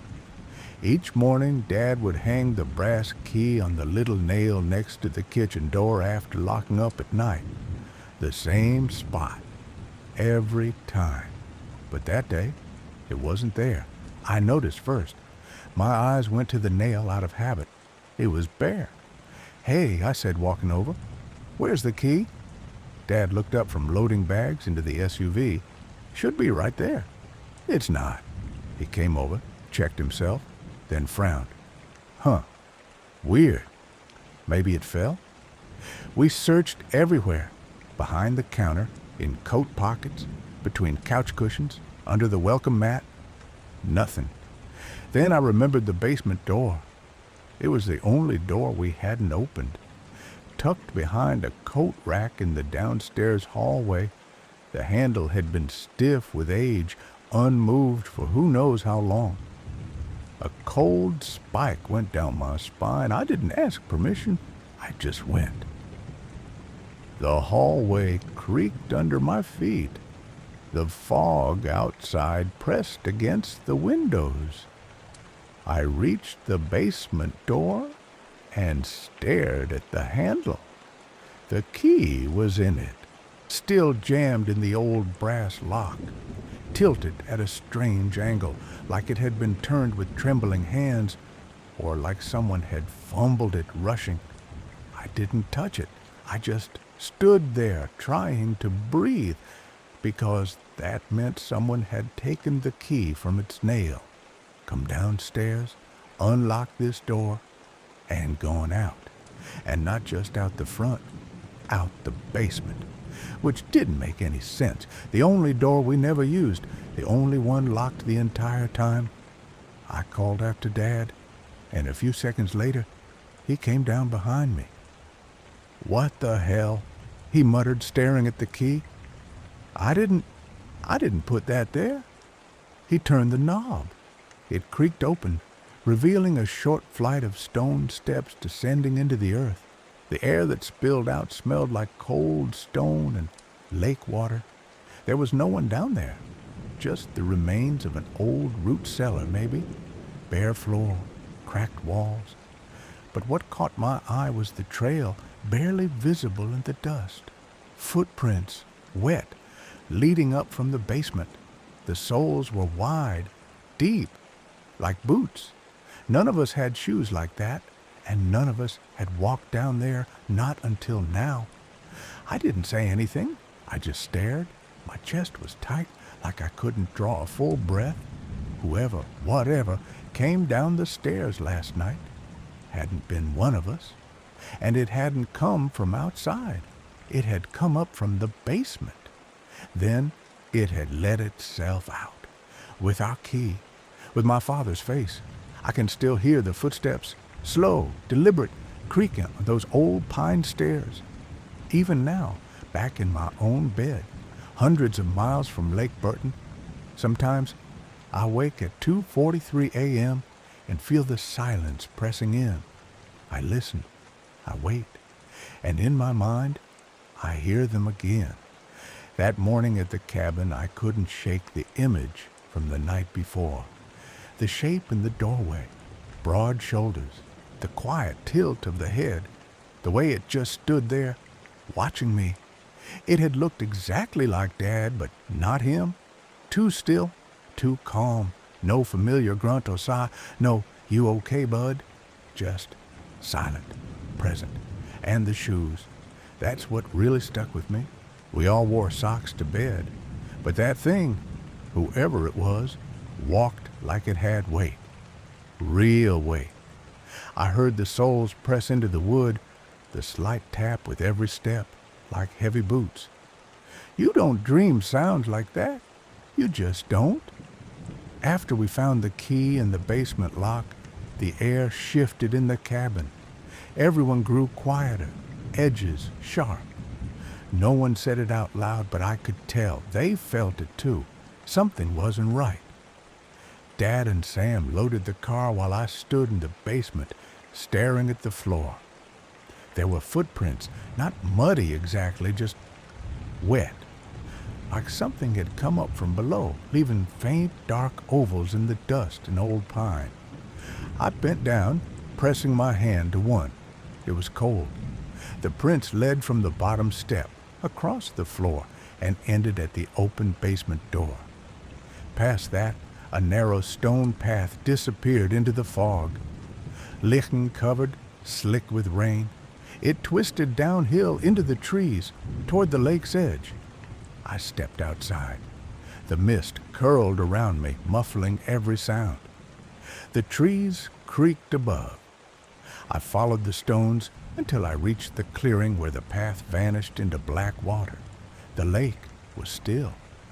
A pane of glass under a sky the color of ash. I didn't go any farther, just stood there, staring, listening. It felt like something had returned home. I remembered the photograph I found on our first night, tucked in that drawer. The faded porch, the group of strangers, the boy who looked like me. Now I wondered, was it me? Did something crawl out of that lake, slip into our home, wear a face we knew? Or worse, was it always in the cabin? We drove away in silence. Dad kept glancing in the rearview mirror. Sam had his headphones in. Mom stared out the window, cast leg propped on a pillow. I turned once, just once, and I swear I saw it, standing on the porch, my shape, my height, my stillness, watching us go. I blinked, and it was gone. But I knew, whatever came into that cabin that night, it didn't just mimic us. It belonged there, and maybe in some way it still does. I never told anyone this part, but a few days after we got home, I pulled out the photograph again, the one I took with me from the drawer. I wanted to prove to myself that it wasn't me in the picture, that I was imagining things. But when I looked again, the face was gone, faded like it had been rubbed clean. The figure was still there, but the features were blurred, empty. I tucked it away in the back of my desk drawer. I haven't looked at it since. Sometimes, late at night, I wonder if I really left the cabin that day. What if I'm still there, standing in the fog, staring into someone else's window? I try not to think about it. I try to sleep, but on certain nights, just as the clock flicks to 2:43, the silence in my room breaks, and I hear footsteps on the stairs. That's what haunts me to this day. Story 6. Stay Away from Lake Derrick by Aromatic, Cedar. We weren't supposed to be there. The rules were clear. Don't cross Old Mine Road past the mill after dark. Don't trespass by the old fence. And for God's sake, don't go anywhere near Lake Derrick. But rules don't mean much when you're 16 and restless, and your best friend's got a junker car with enough gas to take you somewhere forbidden. Jacob was driving, chewing sunflower seeds and spitting them out the window like he wasn't nervous. But I knew he was. I could tell by the way he kept checking the mirrors, like something might be following us down that narrow, tree-choked road. Turn back now, I muttered. What? Nothing.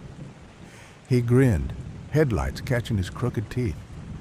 If you're scared, just say so.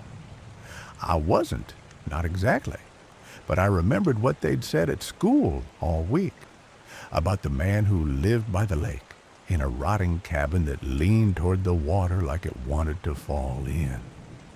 About his son who went missing and turned up in pieces, and his granddaughter, Marla, the one who never spoke, the one who just watched.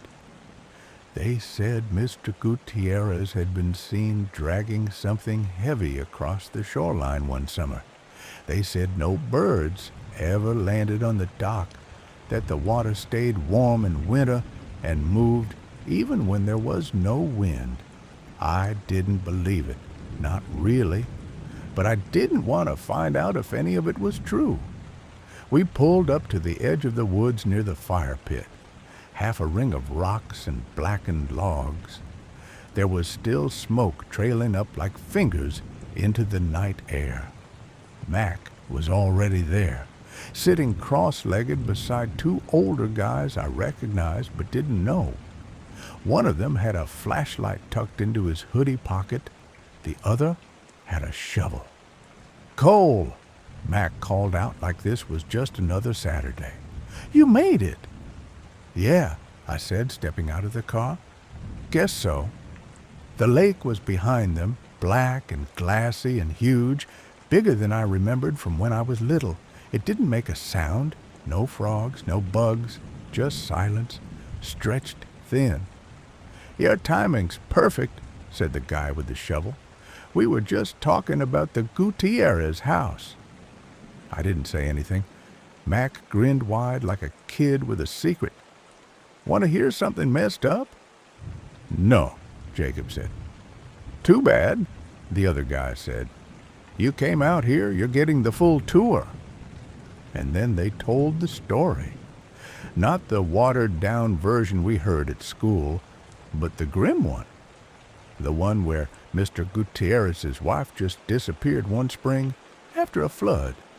The one where his son, Derek, went missing and washed up later, pieces found wrapped in lakeweed. The one where the granddaughter never spoke a word, just stared with those glassy, faraway eyes. "People say she's mute," the flashlight guy said, "but she's not. She just doesn't talk to us." "Because she knows what happened," Mac added. "She saw everything. Maybe she did it." Jacob snorted. "You guys actually believe this?" "Want to find out," Mac said. His eyes lit up like it was all a joke. "Cabin's still standing. Nobody's home. Fence is easy to hop." "No way," I said. "That's not scared?" That word again. Like being scared meant you were weak. Like fear wasn't the only thing smart people listened to. Jacob looked at me. "We came this far?" So we went. The path was mostly dirt and broken fence posts, winding down toward the lake's far shore. The house was there, just like they said, slumped and crooked, with green-black water stains climbing the walls like moldy vines. One shutter hung loose, tapping against the wood in the windless air. The older guys stayed behind. "We'll keep the fire going," one of them called. Cowards. The gate had a rusted chain on it, but no lock. Mac grinned and gave it a good shake until it clanged open. We walked in, crunching gravel underfoot, and I swear the air got colder. The porch sagged. The screen door was warped and swinging. Someone had spray painted over the windows years ago, and whatever was inside now breathed out that sharp, wet metal smell that made my stomach twist.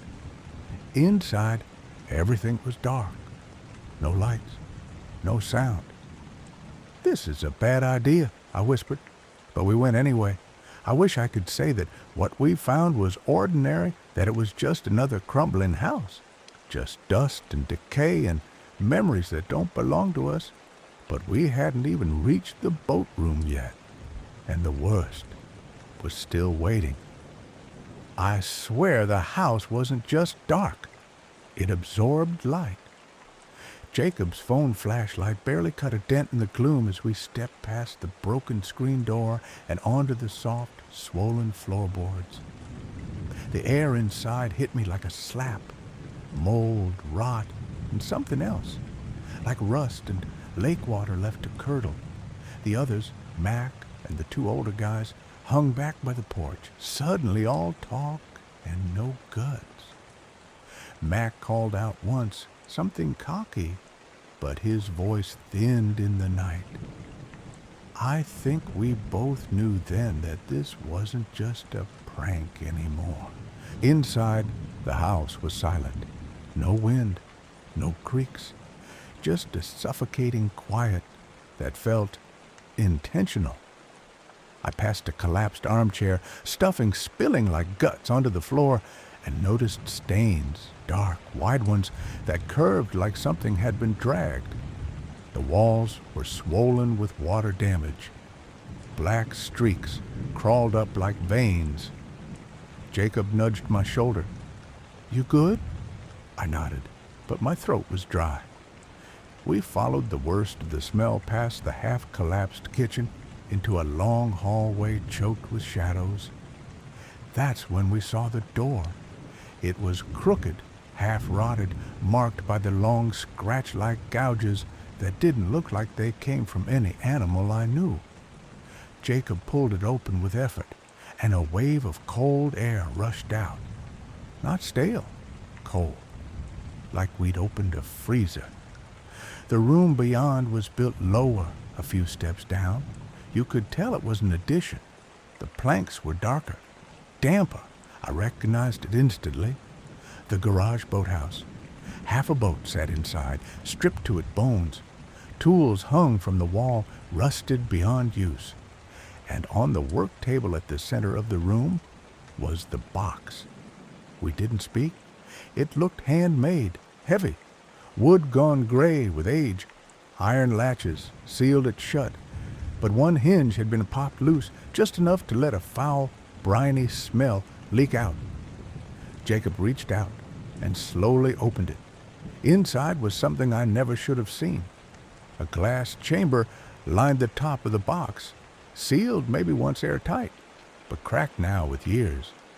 And floating in that chamber was the top half of a woman's body, only not quite a woman. Her skin was stretched tight and dull like old leather, tinted a sickly bluish green. Across her back ran a jagged dorsal fin, split at the top like someone had tried to hack it off.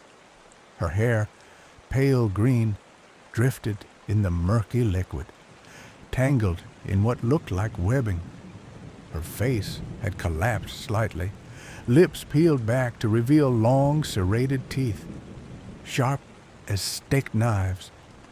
Ike staggered back and hit the wall hard. Jacob whispered something I didn't catch. Maybe a curse, maybe a prayer.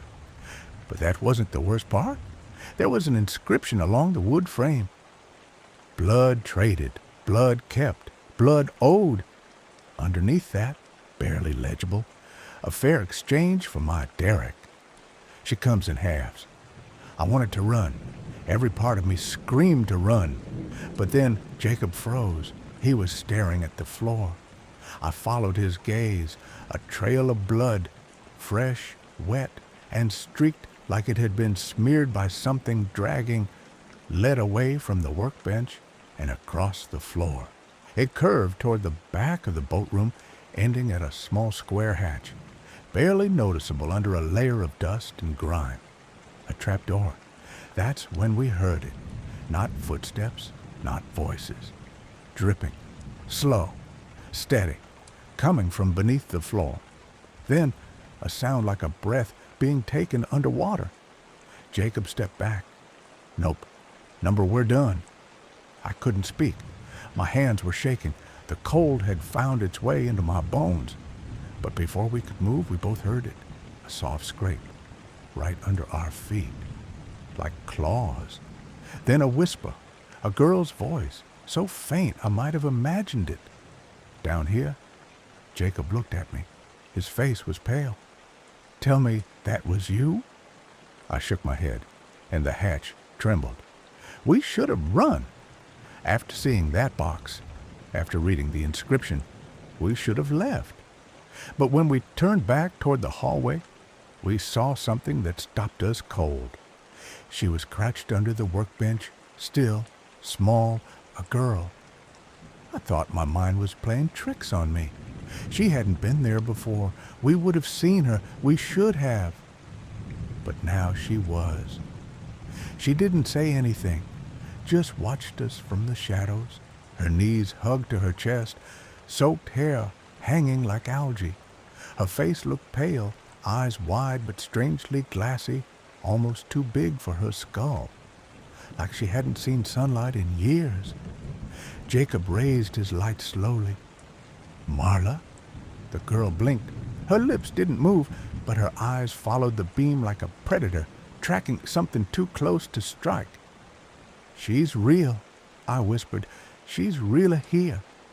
She didn't answer, just raised one thin, trembling hand and pointed, not at us, at the trapdoor. Don't, I said instantly. Jacob, no, we don't follow her. We leave. But he was already moving. She's not attacking us, he said. She's not even talking. Exactly. Something's wrong. Marla's hand dropped back to her lap. She tilted her head, and then slowly she slid out from beneath the table and stood. She was barefoot. Her clothes looked like hospital scrubs, torn and stained, hanging off her like damp rags. Water dripped from her pant legs. No, not just water, something thicker. She stepped backward, then crouched and tapped on the wooden floor above the hatch. 3 times. Tap, tap, tap. Then she looked at us. Not pleading, not afraid, just waiting. Jacob knelt by the hatch. I swear to God, if you open that... The lock snapped. There was no sound from Marla, no expression. Only the stench grew stronger, metallic and wet and wrong. Jacob lifted the trap door, and cold, wet air billowed up from the black below. It wasn't a basement. It was more like a tunnel or a burrow. The walls weren't finished, just damp earth, sweating from moisture. I didn't want to go down, but I also didn't want to leave Jacob alone. So I followed. The crawl space was tighter than it looked. I had to duck, hands brushing against wet support beams that creaked and groaned with every step. The light from Jacob's phone barely lit a few feet ahead. I kept my head low, trying not to breathe through my nose. Everything smelled like dead fish and rust. Look, Jacob whispered. The tunnel opened into a shed, underground. The walls were lined with hanging nets, frayed, stained. A harpoon leaned in the corner, its tip blackened. Buckets of dark liquid sat uncapped on the floor. I don't know what was in them. I didn't want to know. There were jars, too, glass ones, holding small, pale things suspended in murk. Not fish, not quite. One looked like a twisted hand. Another had an eyeball, too large, too human. And in the middle of the room, on a wooden slab, was a photograph, half melted. It showed a boy, maybe 12, grinning, standing near the dock with a fishing rod. A man's arm around his shoulder, the name on the back barely visible. Derek. I turned toward Jacob. His lips moved, but I couldn't hear him anymore. That's when I felt it. Water running down my back. A drop, then another, cold and coming from above. I looked up. She was there, Marla, blocking the tunnel behind us, but this time she had changed. Her mouth was too wide. Her teeth were not human. Dozens, blue, serrated, jagged like coral, gleamed behind cracked lips. Her eyes glowed faintly in the dark, and her arms shimmered with something slick and scaled. She was soaking wet from the chest down. Her hands left prints on the walls, prints that smoked. Jacob stumbled backward, nearly knocking over a jar. I grabbed his arm. "We go now." Marla's mouth opened. A sound came out, not a voice, but a shriek wrapped in a whale's moan, high and thick and unnatural. My ears rang. Then she spoke, barely a whisper. My mother, of course. Her hands twitched, clawed, and we ran. We scrambled back up the tunnel, slipping and choking on the fumes. Jacob tripped once. I hauled him up. The house above groaned like it was about to collapse. I didn't dare look back, not until we reached the porch and saw Mac, bleeding, limping, eyes wide as moons. There's something in the woods," he panted. "I think it followed me. I tried to leave and it wouldn't let me." From behind us, inside the house, something crashed. Glass shattered. Then came another sound, louder, deeper, a gurgling cry that didn't belong in any throat, and a second voice, guttural, male. "Marla, stop!" We turned. A figure stood in the doorway, thin, wild-eyed, holding a rusted blade. Mr. Gutierrez. Mr. Gutierrez looked half dead himself. Gaunt, eyes wide and bloodshot, hair stringy with sweat or lake water, I couldn't tell. He stood in the ruined doorway, gripping that rusted blade like it was all he had left to hold on to. "Back away from her," he rasped. "Now." But Marla didn't move. She just stared.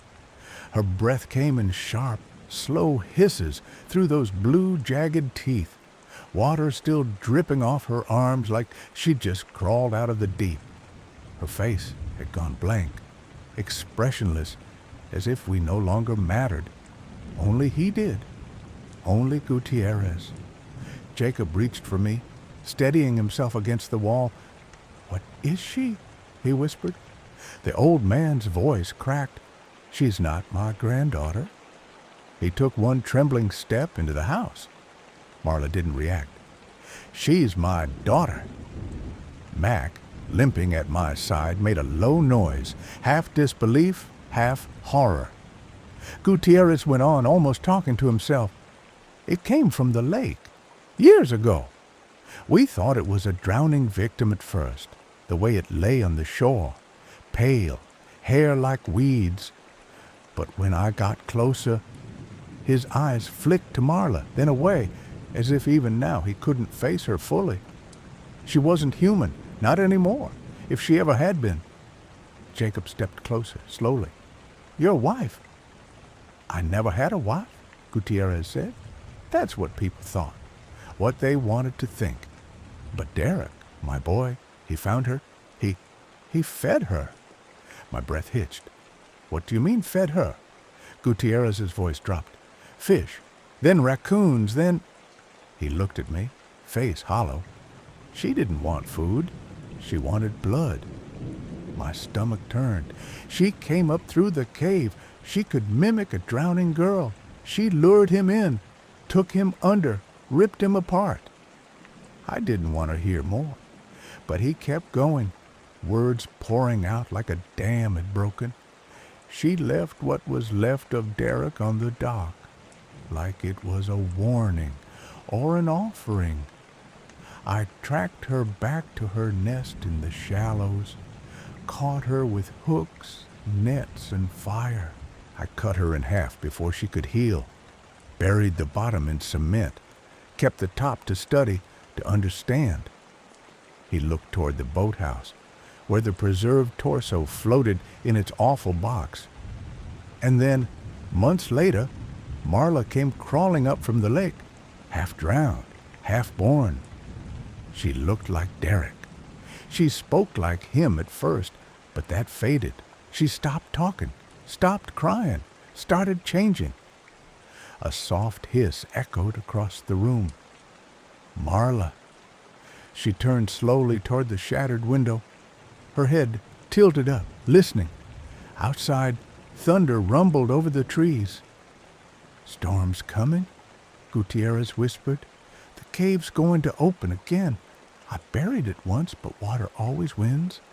And if she reaches the lake..." He didn't finish. We didn't need him to. Suddenly, Marla shrieked, high and wet and impossible, and lunged past him, crashing through the wall like it was paper. "No!" Gutierrez shouted, chasing after her into the dark. We didn't follow. We ran. We dragged Mac to the car, bleeding from long, jagged scrapes across his back.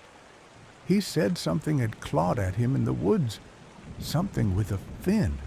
Jacob drove like the devil was behind us. And maybe he was. In the rearview mirror, I saw the lake house silhouetted against a lightning flash. Part of the roof caved in, the trees bent toward the water like they were trying to flee, too. Behind it all, a storm rolled in, black and heavy. Later, the news said a sinkhole opened near Lake Derrick, washed away part of the fence. A couple of outbuildings collapsed. Authorities dismissed it. Old land, bad drainage. They never found Mr. Gutierrez. They never found the box. And they definitely never found Marla. But that night, Jacob and I returned to school and never talked about it again. Not really.